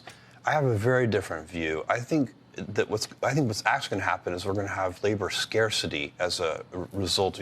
People are going to have to work hard. You said that with Andrew a few weeks ago. And I really believe it. I know why people are pessimistic. They're pessimistic because a bunch of smart people are telling them to be pessimistic, but those people are wrong. They're pessimistic because a bunch of smart people are telling them to be pessimistic. Why are smart people telling them to be pessimistic? Because of you. Because of this fucking dude right here. And he's like, don't worry about it. It's all good. People smarter than me are telling them to be pessimistic, so that's why they're pessimistic. Just fire those people. I mean, they can buy a water. It's like, what, $20 now? Dude, right? like a lot of smart people are telling them to be pessimistic, so that's why. And I think we should fire all these people, and I can hire them to be on my human chessboard. And yeah, well, everything will be good. Yeah. Everything will be awesome. Everything will be all right. Be all right. Are you on Twitter? No, I'm paying for a college book because I actually cannot find a receipt that I grabbed from the thing of it. Luckily, it's like $20, so I don't really mind paying for it. Actually, sorry, you can keep going. You're good. This is going to be when you have productivity, and this could be very significant productivity in the economy, and that is going to raise the standard of living. So that a lot of people who, for example, today have 2-earner households, perhaps one of those earners will decide not to be in the job market, and so they'll become a 1-earner household. Maybe some people who are working overtime will stop working overtime because they don't want to work overtime. How? So there's going to be, when you have that much productivity in the economy, that is the basket of goods that people can afford on less goes money up. And you think the rewards will be shared in that way? I don't want to get into the wealth discussion. You've already had that. So, of course, this would be true if we were in like a cool socialist universe where corporate interests actually aligned with workers' interest. But that's not what's going to happen. They're not going to make, AI a tool for us to use, and they're also not going to make it better for the environment. They're going to use it to replace people. That's just because why wouldn't they? It's corporate interest is going to always align with profit, and they can get a higher profit if they just stop paying people. So this is just such a goofy conversation to be having. It's quite silly. It's fucking dumb. We're gonna say, hey, everybody knows AI is a vampire. Literally everybody, not just everybody on the left. Like this is genuinely a top versus bottom issue, and yeah, you can say that like all issues are like a top versus bottom issue. The most Republican fucking rural redneck Trump voter has the common sense to be like, yeah, maybe AI centers are bad for the world most of the time. Because that's what I was gonna say. Like top, it's a top versus bottom issue, but so is like immigration, for instance, sure. But there are still people on the very bottom who are ignorant enough to be like super right wing and super against like immigration. This is not. Everybody on the bottom hates this shit because they can see what's happening here. They've seen these movies before. Genuinely, like the propaganda the right's trying to put, the only people who are pro AI are billionaires and then like Twitter chuds, like crypto chuds. That's it. Crypto chuds. It's crypto chuds. It is. You're right. It is. It's all, and don't forget fucking AI artists, aka fucking AI cucks. Yeah. Can't draw for their own fucking hands. Just learn to draw, bro. Got soft hands. I'm too lazy to learn to draw. I get it, but you don't. That's why I pay artists. I don't go out here and fuck. Yeah.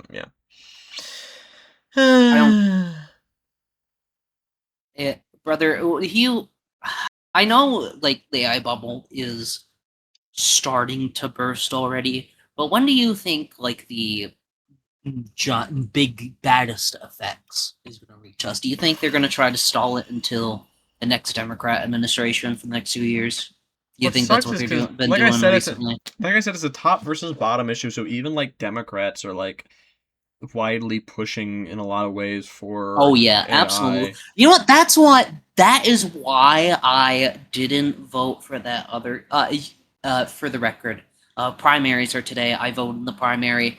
There was 2 progressive candidates against the incumbent for the New York State controller for the pension investment fund. One of the progressives ran an AI and data company, and that's what stopped me from voting for them, despite them being a younger and I feel like more charismatic candidate. Is because that motherfucker, I definitely because he has such direct involvement into the industry, it makes me be very worried that he's going to do something stupid like put billions of dollars of that pension investment fund into that AI bubble just before it's about to burst. Right. Because it's so when do you think? Back to my question. When do you think it is going to pop? Like, rough estimation. I'll give it about another year. Honestly, I also 6 say months, just because before the Trump administration ends. There's no way they can stall. They can stall it this time. They can't stall the crisis until the next administration. I don't think it's going until 2029. Yeah, it has to there's be no way. Within the next 2 years, I would say. So yeah. Knock on wood. Knock on wood. Because you never fucking know. That's true. Rich people go crazy. We genuinely don't know. Maybe the people are right, and this is going to be the new future, and we're cooked, and we're all gonna who knows? But hopefully in like the next 2 years or so, yeah.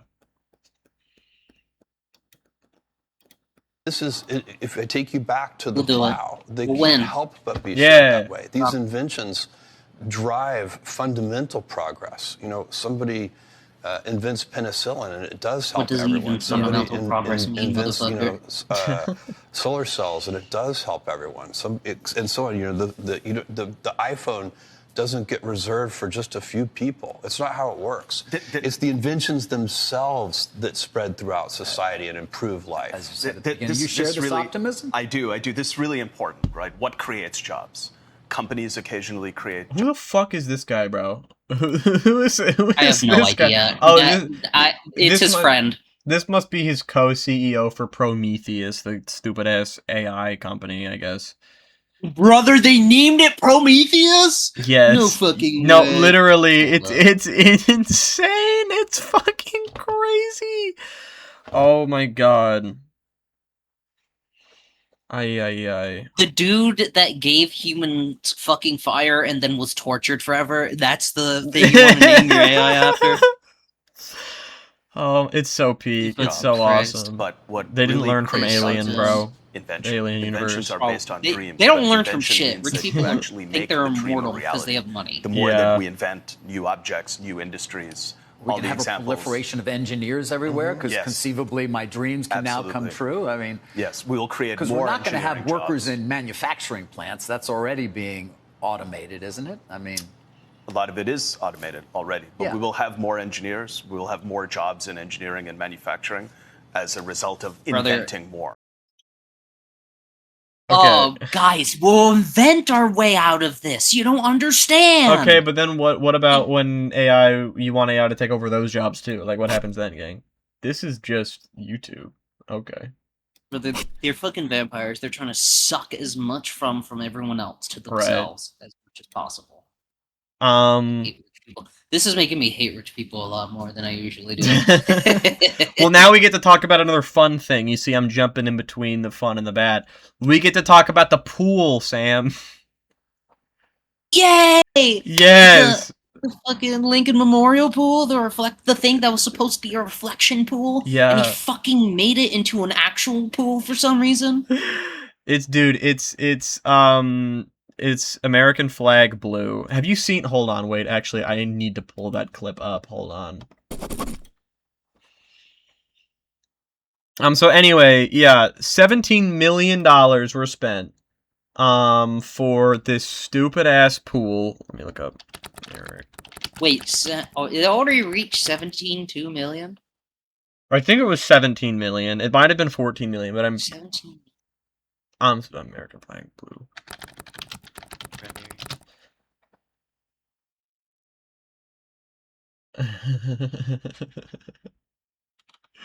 It's so cool. American flag blue. Of Fox News, there was a clip of Fox News standing in front of the green pool saying, "No, dude, it's American flag blue." Like, what are you talking about? Within hours, it turned green. Because he signed it. He signed with a contractor that he knew personally. Oh yeah, that's another majorly corrupt thing that happened. So within yeah, I'll let you explain it. Within hours, it turned green. And they're pouring so much chlorine peroxide in the pool, and the pool still isn't turning blue, but it's turning more blue on the edges of the pool, but the middle of the pool is still green. And they're pouring so much chlorine peroxide that it's making the paint chip off. Oh, and also killed animals that sit in it, like drink out of it. Oh yeah, which, it's great for the people that walk by. That's really awesome. It's really awesome. I love how you said that. Thank you. Trump recently said that it'll probably have to be drained again. Oh, great. And 5 people were arrested around the pool. Why? What the fuck do they do?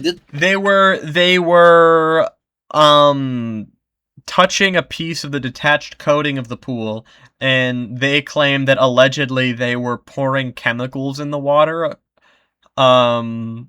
They're putting chemicals in the water that turns the freaking pool green.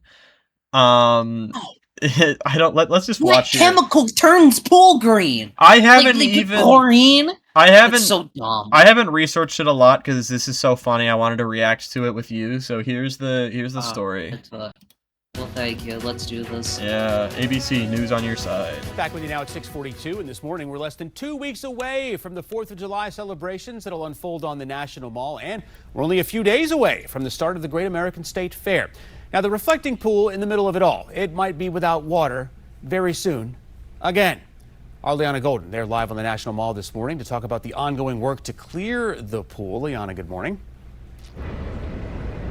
Hey, Adam, good morning. Certainly busy out here already this Monday morning. A beautiful sunrise here on the mall. But I want to show you, if you take a look at the reflecting pool going towards the right-hand side here, you can see those workstations set up. Generators appear to be on. We can hear them kind of humming. And you can see those pools of algae there towards the right side. They're kind of every couple of feet here on the mall, especially towards the rim. And this is really nothing new. Over the past week, we've been seeing this. And now it's fucking disgusting. Publicly this weekend saying they may be forced to quote, release and drain much of the water after he claims that vandals have created these issues. He didn't provide a timeline, but as we mentioned, the state fair starts this week. The mall's about to get even busier than it already is.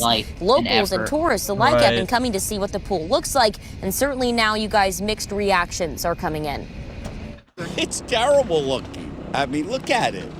To the bottom, it's supposed to be blue, but it's just green, and you have all these people in here vacuuming it up, and all the money they're spending to see. Look at the middle of the pool. See what I mean? See how it's greener in the middle? Georgia, we see it all the time. Are coming in. Hold on, you'll see. It's terrible looking. Well, wait till they catch the next shot. See how there's that green giant spot of green in the middle? Green, and you have all these people in here vacuuming it up, and all the money they're spending to try to make it blue. It's so beautiful. I have a pool in my backyard in Atlanta, Georgia. We see it all the time. This is just remarkable, the job that they did. Once they get the algae cleaned up, I think it's going to be remarkable. Look at this stupid fucker. What a fucking loser. Little loser. It's going to be great. It's going to be great. It looks disgusting. Once they get this algae cleaned up, that's awesome. That's like going to fucking murder town, murder the country, and going like, oh, this country's beautiful. As soon as they get this whole murder thing fixed, we're goated. Like the whole thing's a problem. That's insane. Yeah, well, I'm gonna let this play and let you talk while I answer this phone call from my mom. Now, as we've told you, this was a $14 million project to paint the pool American flag blue, ordered by President Trump to celebrate America's 250th. Crews did that work for weeks. The pool was clear for a few days, and then suddenly the algae became quite prevalent. The National Park Service is using underwater vacuums to drain it, as we witnessed ourselves this weekend. Okay, that work came one day before these reported vandals I feel really damaged. bad for those people that have to do that shit. That cannot smell I good with know, all the right? peroxide in there. Oh my God. The pool. Police telling us that 5 people were arrested for that. One of them is actually 3-time U.S. Olympian David Hearn, who he is denying any wrongdoing here, and no word on who the others were. So again, kind of waiting to see what will happen next in this battle. President Trump saying the pool will be emptied. We don't know when. It could be maybe today, maybe tomorrow. So yeah, that's the gist of it. This story is insane. This pool thing is genuinely crazy. Our country is run by insane people. Like, this is genuinely nuts. Oh my God. It is. If I want anything to represent what the Trump administration is like, it's this. That's It's so this right real. here. You're so real for that. So anyway, JD Vance went on The View, and he won't shut the fuck up about his book that apparently he wants progressive people to buy as well, because it's not about politics, it's about finding his way back to faith. So we're going to watch just a little bit of this.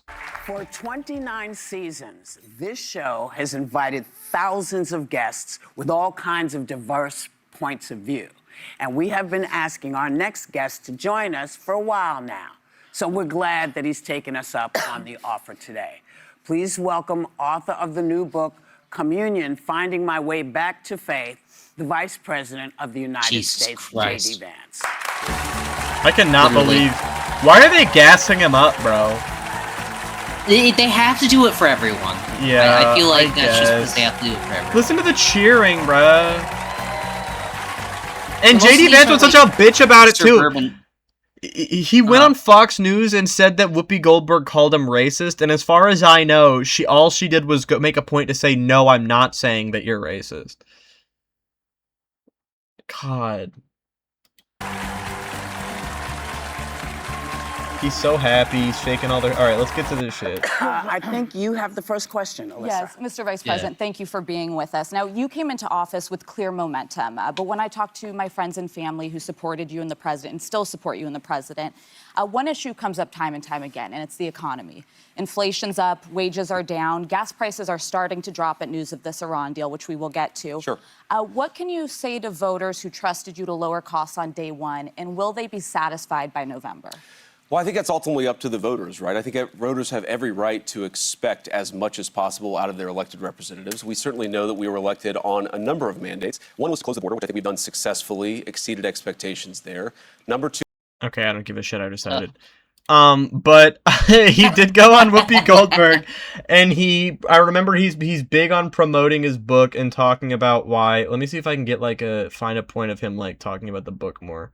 Oh, wait, hold on. I just saw a picture of Trump and Epstein. Okay, actually, we are going to skip to this part. J officials at strategy meetings taking place inside the Situation Room.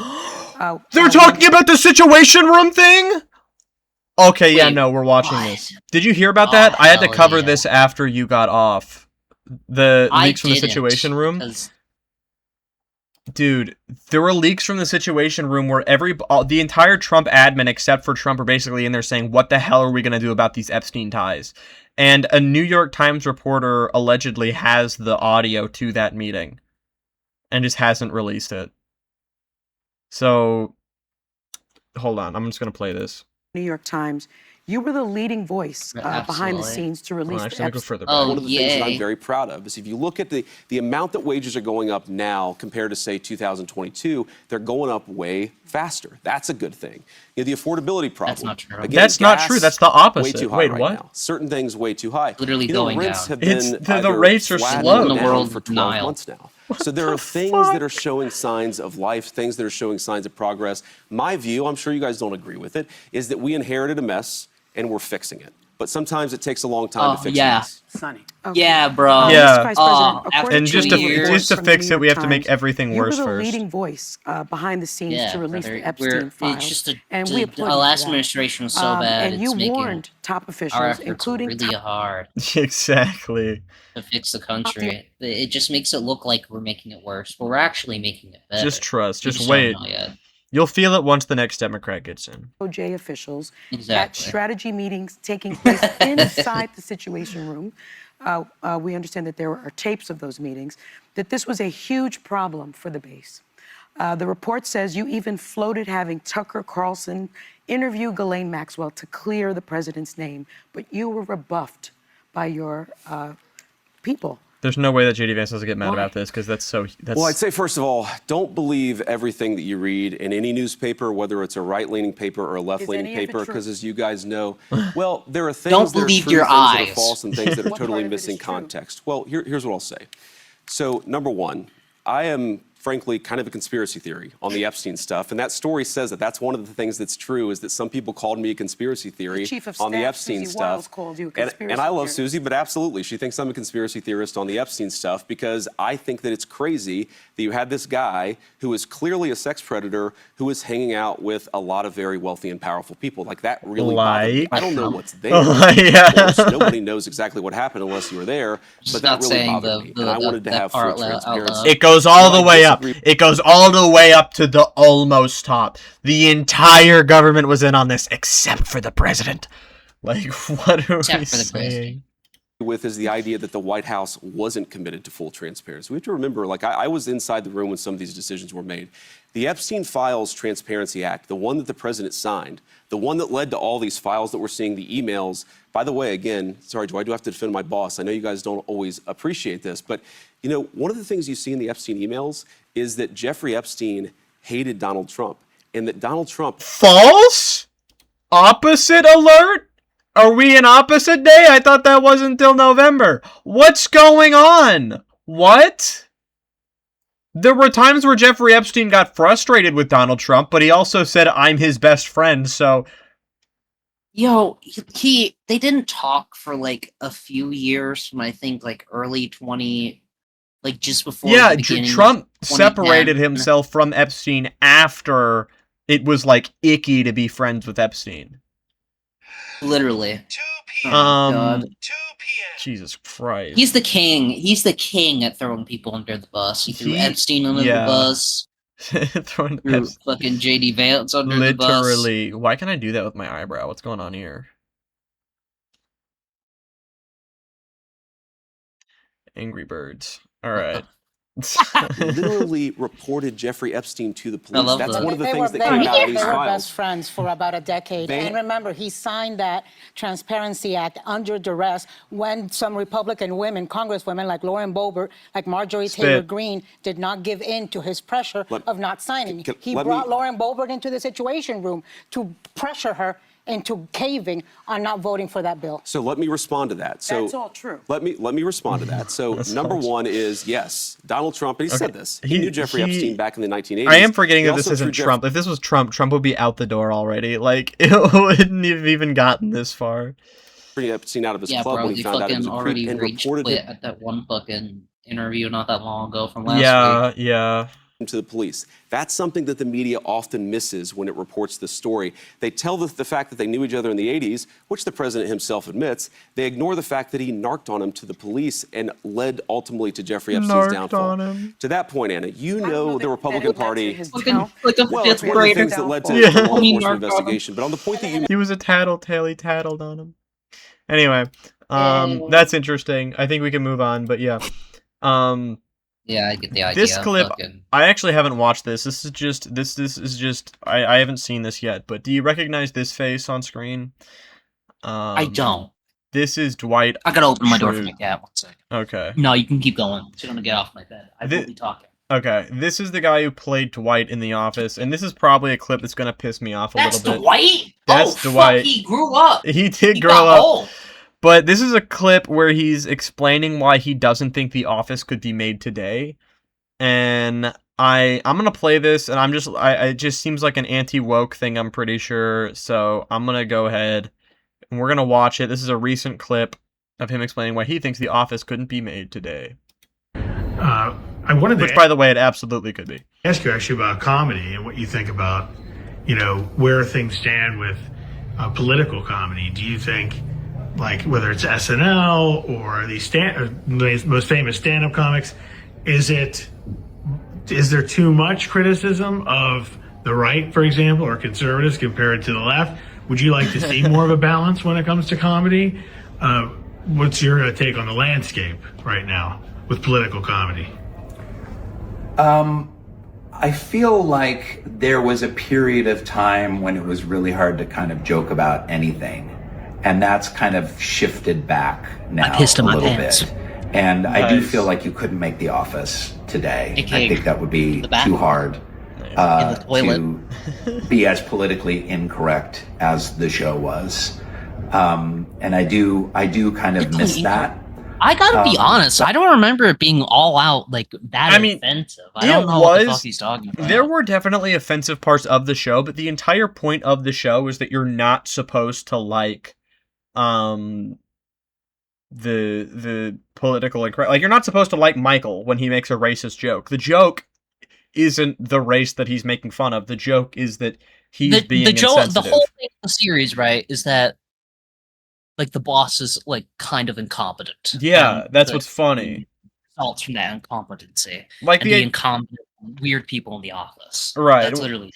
When people go like, "Oh, political correctness, you can't make shows anymore. You can't make South Park anymore." It's like, dog, South Park's still going, and it's still. Yeah. And I do think South Park kind of sucks now. I'm not gonna lie, but it is just as offensive. Really?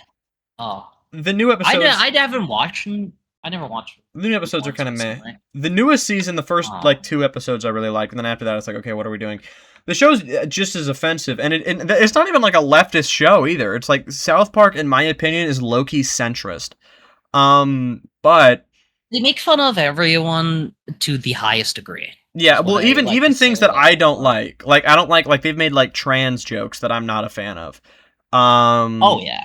And like I think they're pretty definitionally centrist, and they're fine. You just have to have the boldness. Now, if you make a show and the whole show is, "Oh, you can't be conservative anymore," yeah, people aren't gonna watch that shit because that's bad. That's stupid. No one likes that. There's so many shows that fucking tried and failed that did that. There was Norm, right? There was the new Norm. There was that Bo Bookman or Bookman, fucking. I almost said Bo Burnham. Beachman, but whatever his name. I'm thinking of the show that you're talking about. I almost said Bo Burnham. I'm thinking of the show Mr. Bertram. Oh, Mr. Bertram, yes, the that fucking was his name. Daily Mr. Wire Bertram. show. Yeah, it was. Yeah, that flopped because it was so awful. It had a lot of actors that I liked in Bluey, it too. If you remember that, they made a Bluey ripoff. Yeah, they made a Bluey ripoff. Oh my god, bro. You know, I'm not really in the comedy world. I'm just an actor. I'm not really in the stand-up world, and you know, I don't really. There was a lot of outcry. I just realized something. Comedian. They cry about like not having the ability to talk about this shit. And it's like that's because of them. You can't talk about gay rights because of them. We can't talk about trans rights because of them. It's literally right wingers. So they're the one. They're the babies, and no, it's literally. It's like we can't make Asian jokes anymore. Blah blah blah. It's like, well, if you stop. If you actually fight against Asian racism and not for it, and you try and create equal rights for everyone here, then you can do the Asian voice again. But we don't have that right now, so you can't. It's literally your fault. Like, stop being a baby and we can get there. Mm-hmm. And saying, "Oh, we can't tell jokes anymore." And it's like, I think you can. You just have to make them a little smarter. That's right. The cancel culture, a lot of them say they can't touch certain topics, whether it's gender or LGBT stuff. You may not be able to on a college campus, but you certainly can in a comedy club. Okay. And so you don't think you could make The Office today? You think it's cancel culture is why, or just... Okay, this interviewer is fucking ass, but let's hear Rainn Wilson out. Topics you guys touched on. I feel like low-key, he was just... Someone just like came up to him when he was like in a coffee shop. That's or something. exactly what this looks like. In the background. Yeah, that's exactly what this looks like. And some nut job was like, "Can you want to do an interview real quick?" And he's like, "Sure." How do you feel about the woke left? Yeah. Yeah, I think like right wingers are weirdos enough that they definitely do that sort of thing. The episode from season 1, you know, about race, Diversity Day. The whole point of The Office is that Michael Scott is a boob and completely lacks self-awareness and is going to just say whatever comes to the top of his head without thinking about his own station or what anyone else feels. And Dwight is right there with him. So we milked that for a lot of great, really inappropriate stuff. But even with the fact that painting that character as just an idiot, I don't think you could get away with it today. Yeah, no, I disagree with that. I think you could easily get away with that today. Because people do. Like you said. Yeah, people do. Like, is there any example? I don't watch that many comedy shows nowadays, but can you come up with anything that's like that sort of It's thing? Always Sunny in Philadelphia is the #1 that comes to mind. There are a lot of people who don't, but that's because they're too scared to. If they did, it would be fine. Like South Park with Eric Cartman, like It's Always Sunny in Philadelphia, with all of those main characters who were bigoted. One episode in Sunny in Philadelphia is a guy being called a faggot. Yeah, the Mac.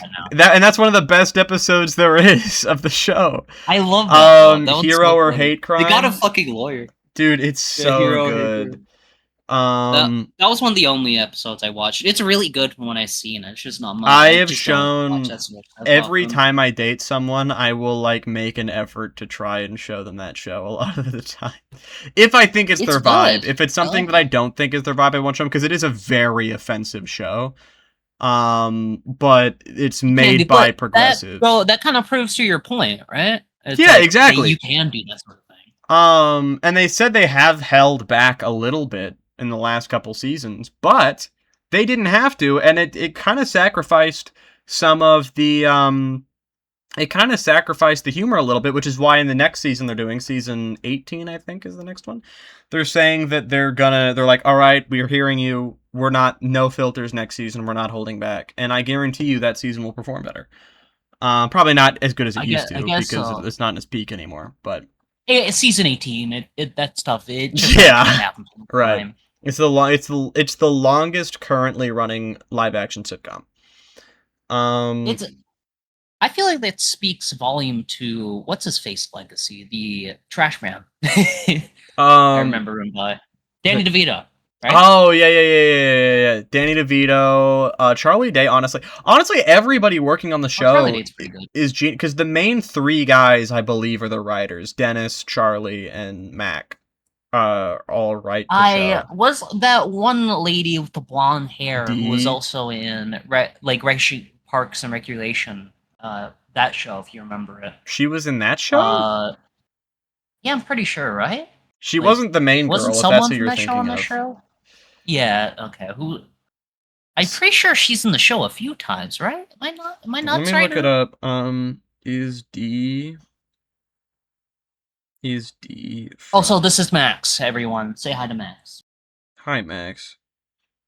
Loves getting his claw stuck in my blanket. I love Parks and Rec, though. Yeah, Parks and Rec is fucking awesome. That's another thing. Like, that one ended, like, I'm not seeing a few years back, right? I think it did, Okay, yeah. maybe it was just me. I think that's just me thinking that all blonde people were the same, so I don't.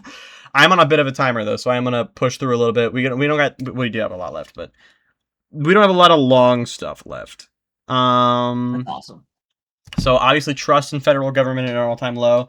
Not too much to say about that. Most of that is for reasons that we have talked about today. Iran is probably the biggest reason. What do you say? That, and I feel like it kind of comes into contact with the fact that prices have been really high, even though it wasn't exactly his fault. Even it's a little bit his fault, but not entirely. Yeah.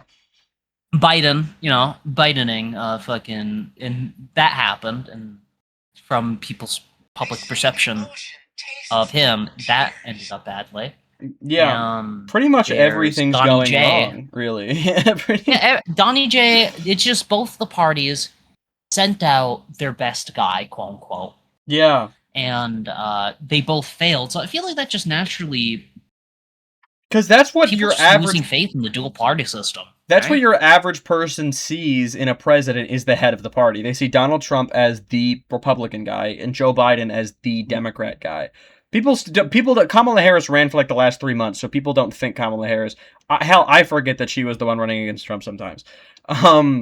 I don't, because I view her as the antithesis of why the center left Yeah, faction of the Democratic Party just suck eggs. Yes, absolutely, absolutely. But yeah, that's a thing. So that's awesome. Love to see that. And also Starmer resigned. You wanted to talk a little bit about that. Yes, I'll let you because he fucking. Okay, so this one's really funny, just because Donald Trump said publicly that Keir Starmer was going to resign, like not like after having a conversation with him, not like after having a meeting. It's just out of the blue. He was like, he's going to resign. Right. He's going to. I remember So it hearing kind of that, sounded yeah. like. It kind of sounded like he was demanding him to do, and like just so happens like a few days later he resigned, which is really funny because it makes it look like the United States cucked the UK so hard.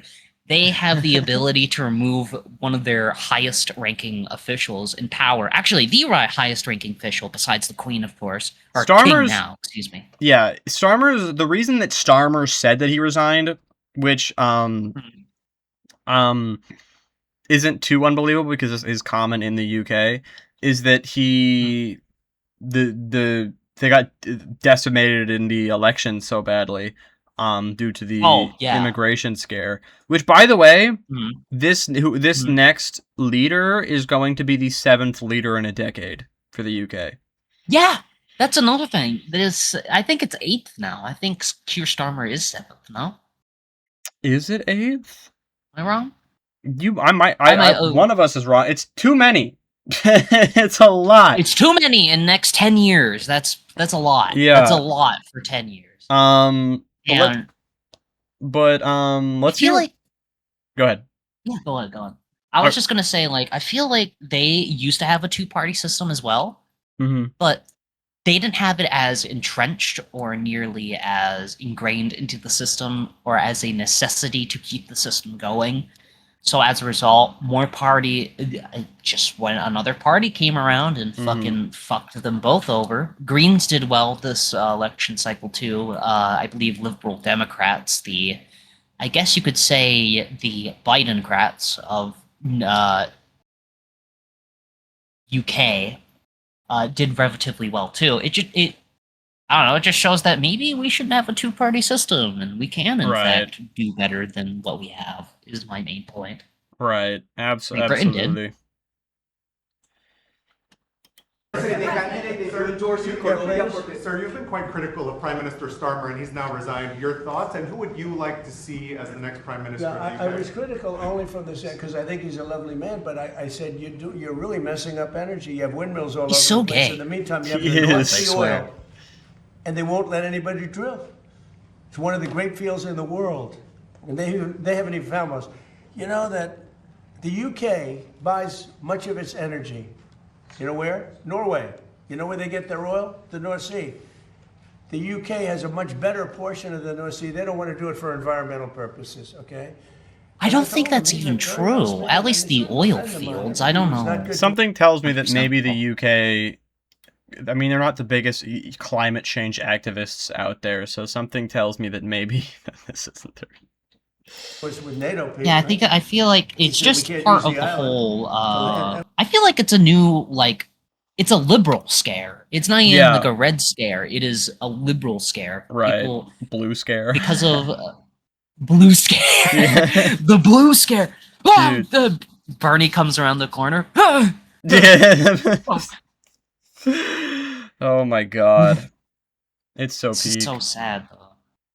Great Britain is cooked, though. They're going to be cooked for the next few years, just Yeah. like we are. They're going to know how it feels to have a party that just focuses on immigration. And what do you know, kicking out all the immigrants doesn't really fix everything. Wow, really? That's crazy. All right. I never It's knew. not like multiple fucking political parties kind of prove that already.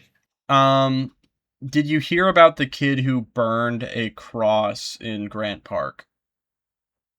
No. So a kid burned a cross, which is typically associated with the KKK. Oh, Satanism. No, the KKK. Okay. No, yeah, I did the KKK cross burning, and the kid had a really cool response to this. I'm just gonna let it play. Tonight we're going to begin with that NBC 5 News Investigates exclusive. This was the startling and offensive scene in Grant Park last Tuesday. A burning cross. Motherfucker lifted on a tree. That has represented That poor racism tree. and hatred. For just about a week now, Chicago police and the FBI have been trying to identify a man who is suspected of setting up this cross and torching it. Well, tonight, the NBC Chicago investigative team has now ID'd a 21-year-old He's rich. college What the senior fuck? who says he is the person in this photo and describes why he did it. To our investigative reporter Chuck Gowdy, who has interviewed the man behind the burning cross and tonight has this exclusive story. Until right now, the young shirtless man running from a burning cross in Grant Park was a nameless person of interest in a Chicago police arson investigation. Let me cut to his and responses. something racist. How did you land on a burning cross? Just, it came up to my head one day. I wanted to find something that I could do by myself, like no organization, no friends, no. I did know about this this historical relevance beforehand, but I didn't know the severity, how racially motivated it may seem from what I did, because my protest has nothing to do with race, nothing to do with gender. Should you have done it some other way? Yeah, probably. Merlin Liu is a 21-year-old Naperville native. And Liu rips this forehand shot. That's him playing right now. Apologizing to those who were offended.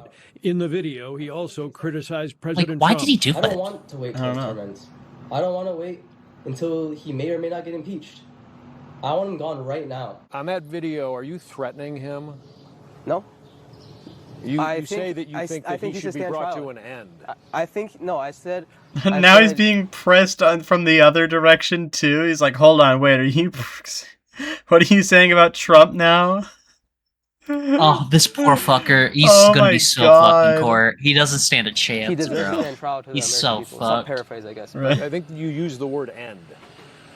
That's what I mean by end. I mean, by end, I don't mean like a civil war, if that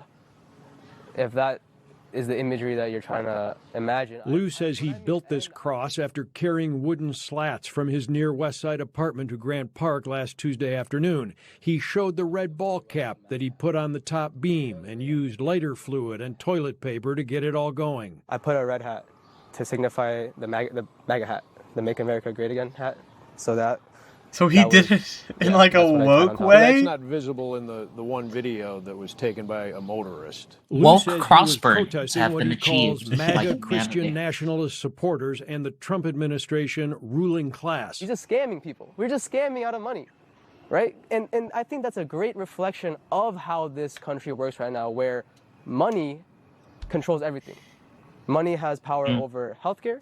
Money has power over transportation. Chicago police and the FBI have been trying to identify him ever since, putting out this flyer with pictures of him running away, CPD labeling it an arson. Are you surprised nobody's identified you to this point and, A little bit. called them? A little bit, but to me that's not that important. Right. I don't really, to me this issue is bigger than just myself. Did you make I wonder why he decided to come out. He was like, oh shit, you better get in the wrong. Without somebody teaching you that a burning cross is one of the most divisive symbols in America? No, I don't really have any, I never grew up with religion, never really surrounded myself with people with it. My childhood friends, I remember them going to confirmation and stuff like that, but But it's a symbol of the Ku Klux Klan. I mean, that really is where it started. Nobody ever taught you that. You never read it in a history book. Nobody. No. I just saw the Wikipedia page with the movie with the, like, I think it's called like Under One Nation or something like that. The Birth of a Nation. Dude, this guy's a fucking idiot. He's so dumb. Oh god, bro. How did you not get it? God! How are you this stupid? Do you think it? No way. I feel like he's pretending a bit. There's no way in hell he didn't know.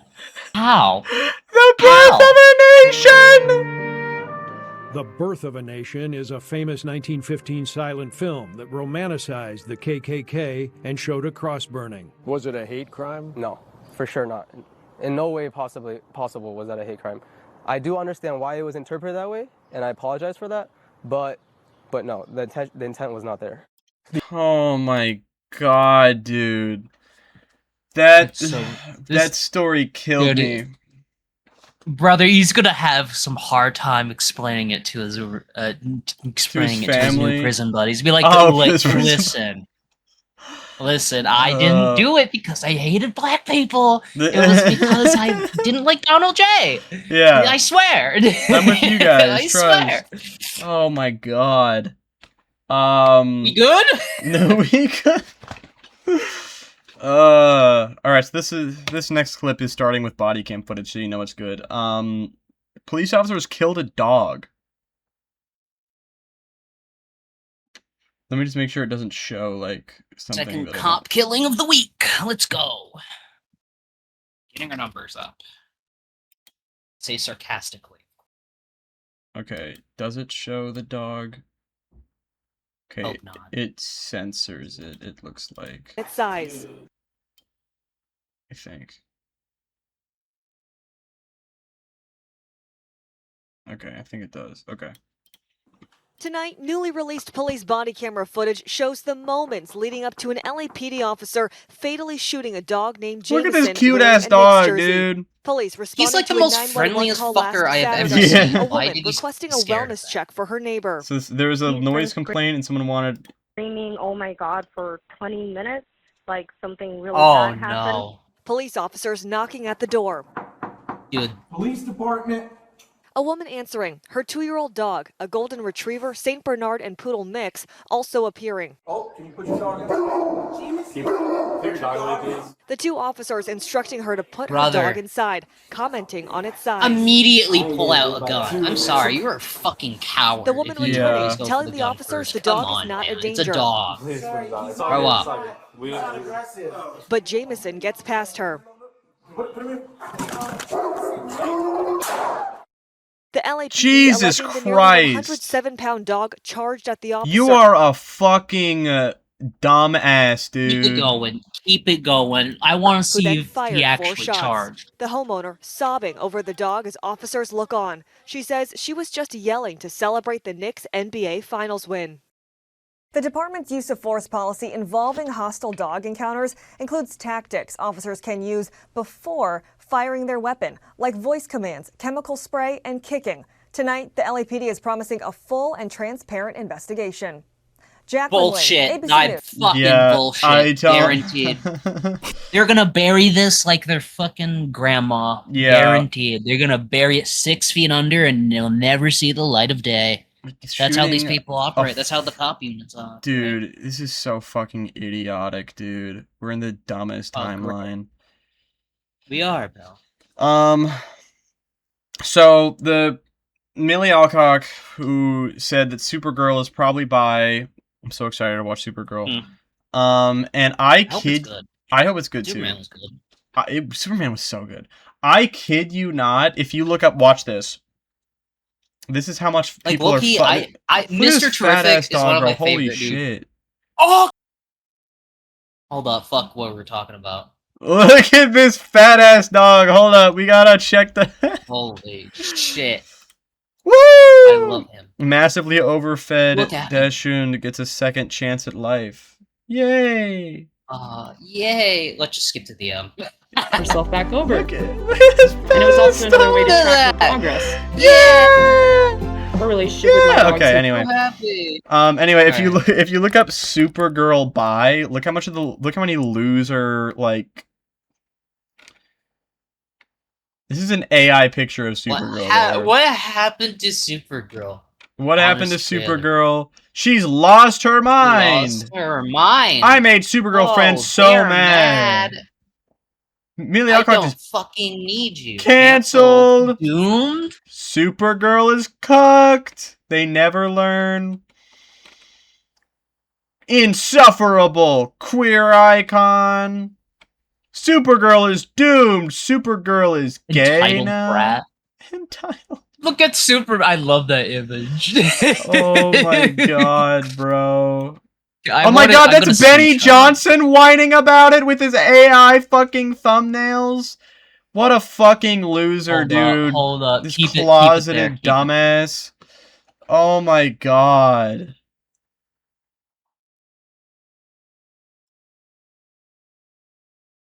He's screenshotting it. There. Did you screenshot it? Yeah, just look like I just screenshotted that one part. Hold on, let me see. Let me check our DMs. I can flash our DMs. We ain't do nothing. Intro. Supergirl is... Dude, I'm gonna start posting that on TikTok comments. Let's go. Anyway, yeah, I just had to share how much of the loser the Supergirl bombs! Shut the fuck up, bro. It bombs. It's not even out yet. It's not even out! And it's not... Oh, it's not gonna bomb, bro. I'm calling it. I gotta be honest.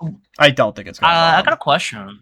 Like, when is it coming out? I don't keep track of 3 days. Media news that much. 3 days? I didn't realize it was that soon. Yep. That's nuts. I'm gonna be watching that shit. I'm so excited. I hope they fucking just massively make out with 2 women. That'll be dude, that'd be so fire. Anyway, this is an based PBD clip that I found. Why the elite want Patrick Bet-David to rule Iran, because they totally do. 30 days before this shit's US fucking crazy. in Israel I see Tehran. The Times of Israel ran a piece why Patrick Bet-David is the leader Iran needs. Have those ideas been entertained by any serious players in your life? We had extensive conversation about this last July when we were in the Hamptons. I got calls saying, do you have any interest? Who? Who? Change the economy, be a glue between the States and Europe, and open up the market where the 92 million people could start doing business, creating... What's funny is, no one said this because Patrick Bet-David he's genuinely a moron. Like, no one would want him in there. Yeah, who the fuck said that? I'm sorry. Is he even Iranian? Is he Iranian? I don't even know if he's Iranian. I think he is Iranian. I think so. I mean, yeah, otherwise, why the fuck does he think he can be the ruler of Iran? Did his brain melt? He have a stroke? And he's like, bro... Dude. Bro, I'm the son of the last, what the hell was his name? Isn't he? He's an Israel dick rider. They wouldn't let him lead Iran. Who the fuck wants you to lead he would Iran? Be shot immediately. Yeah, as soon as he gets off the plane, he'd be like, I'm here. I'm a numbers guy. I'm here I'm a numbers guy. Oh my god. Immediately shot and die. Dude. Jobs, economy. Yeah, I think I could do that. But as the guy to be the leader doing that, I got 4 kids, he can 14, run a whole 12, country. 10, 4 years old. Do I want to put him through this right now? No. I would have to be there. I would need to live there. This isn't like a Zoom president. You get that he's doing it for his family. Job. That job has to be you're moving there. We talked about it probably for 2 or 3 months, and then at the end of the day, I said, it's just not a job I want to do right now. Yeah, sure. All right, bud. His family. He's just making that shit up. He There's just no didn't want to. way. He just didn't There's want no to way. take it up, bro. He just didn't want to take up the job. Yeah, he has better things to do, like raising a family. He can't save the entire nation of Iran. See, you get it. He has better things to do, like raising a family. Yeah, he can't save Iran. Love that you're scratching your back with a hammer. That's beautiful. Oh yeah, I forgot I was a gamma. So I do that all the time. No, that's like fair. fucking rubbing my nose and shit, and I realize like, oh, I'm on camera. I do shit like that too. Did you hear about Tulsi Gabbard being in a cult? Oh God, what is he doing? What's she doing now? There is a new explosive report investigating now former Director of National Intelligence, Tulsi Gabbard's ties to a religious sect called Science of Foundation, raising questions about whether a spiritual guru had extraordinary influence over her policymaking, her politics, and virtually every move she made on camera for years. Washington Post investigative reporter John Swain obtained hundreds of confidential memos detailing guidance allegedly sent to Gabbard from 2011 to 2017, including when she was in college. Evidence, Swain says, points to the memos coming from a man named Chris Butler, head of a breakaway sect of the Hare Krishna group, someone Gabbard has called her guru. The Washington Post compared Gabbard's remarks in 32 TV interviews between 2014 and 2016 with talking points allegedly sent to her, and found that on 24 occasions, Gabbard used language sent to her in those memos almost verbatim. Other times, Gabbard used different words, but promoted basically the exact same ideas. A chief of staff for Gabbard told the Post in part, quote, "The attacks on Director Gabbard's faith and loyalty are not only false, they are a blatant example of anti-Hindu bigotry." How? What? How? Is she Hindu? This has nothing to do with I'm assuming she's Hindu, but this has nothing to do with her Hinduism. In fact, it's the opposite. It's saying, wait, she's a Christian now. What the fuck are you talking about, Hinduism? Oh my, yeah, she is a Christian, isn't she? And a PR firm connected to the religious sect also told the Post, quote, "Hindu-phobia, anti-Hindu religious bigotry, that's all this is. When a Hindu public figure has a spiritual teacher or shares views with a Hindu religious figure, that alone is somehow evidence of sinister control." Okay, so she is Hindu, I guess. Bring in Washington Post. I just assumed, since she had Christian nationalist ideas, so I assumed she was a quote-unquote Christian. Hold up, pause. Did she lose? Okay, I'm making a conspiracy theory what happened. After she lost so tremendously in the primary of 2016, she went on a spiritual journey across the world, finding himself into the great lands of India. And then upon a giant hilltop in the middle of the big rivers I forgot the name of, was sitting this wise teacher. And ever since, this fucking random dude has been telling her what to do. Dude, that fucking guy from Cyberpunk, if you know who I'm talking about, if you ever play the side quest in Cyberpunk, you know who I'm talking about. Oh my god, that's awesome. Holy shit. It's so cool that she's in a cult. Oh my god. No wonder she went fucking MAGA, bro. It's because of the spiritual teacher. That's my theory now. That's why she did that shit. That's so After cute. 2016, went on a spiritual journey, found this dude, and ever since, they've been together forever. Hell yes.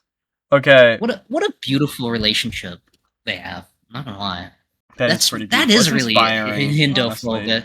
Yeah, this is Hindu-phobic. What the fuck? And last thing is that 40 people died in France trying to swim in water because of the heat waves, and they drowned. And then also 2 kids were found dead in cars, dying from the heat. It is so hot. That's sad. It is. It's sorry They're that not I'm ending used to on this shit, bro. Sorry, yeah. It is sad. It's genuinely that they're not used to it, because I looked at it. I'm like, how much is it in Fahrenheit? And it was like 102, and I'm like, gang, I live in the South. But it is genuine that they're not used to it. So yeah, it's the hottest. I'm pretty sure it's the hottest the country's ever been, but everything's fine. Like, period. I'm pretty sure. Let me look it up. Is it the hottest? Insane if it's true. Like, how does that even? France has ever been. Oh yeah, global warming. Hottest Never day ever mind. recorded. I know how this happened. Yeah. It's insane. That's the There's national. a lot of funny news. It's been 100. It was 101 part of France, but the national thermal indicator is at an average of 85.6 Fahrenheit, which is the highest it's ever been. Which again is crazy considering that's really not that hot over here. 85? Yeah, I know. Yeah, that's like real. summer. But where I'm at, and I live in the mountains. But that's not the case at all in France. So yeah, it is getting pretty wild. Yeah, because like I filmed something in 91 the other day, but people are dying. So clearly, it's not just them being dramatic. It's not. I no, like I know it's been like a spat for a while that the United States has like air conditioning, and that's like worse the environment or something. Mhm. Europeans rag about on us for now. Look at us now. Yeah. Look at us now. We have AC. And they don't. Damn, bro. Too soon. What the I'm hell? kidding. Oh my goodness. Too soon. Getting canceled on episode 3. I'm sure. Oh please. If I get canceled in episode 3, I was never gonna make it. But anyway, that wraps us up. We do usually go for 2.5 hours, or at least we did in episode 1, and then episode 2 you had to dip early, so I just kind of sped through. Through our usual 2.5 hours, because that's about a week's worth of news. If you're not filibustering anyway. I did rush through a little bit because I do have to clean my house before people get back. Bro, I get you. You're fine. I'm happy to do this. I'm happy to show up as hell always. yeah. It was fun. It was lovely. fun. I just realized how visible my... I've noticed. Anyway, I hope you guys... I hope you guys have a good one. And we will see y'all next week. See y'all in a week. See ya. Tuesday. Bye-bye. Bye. Go vote.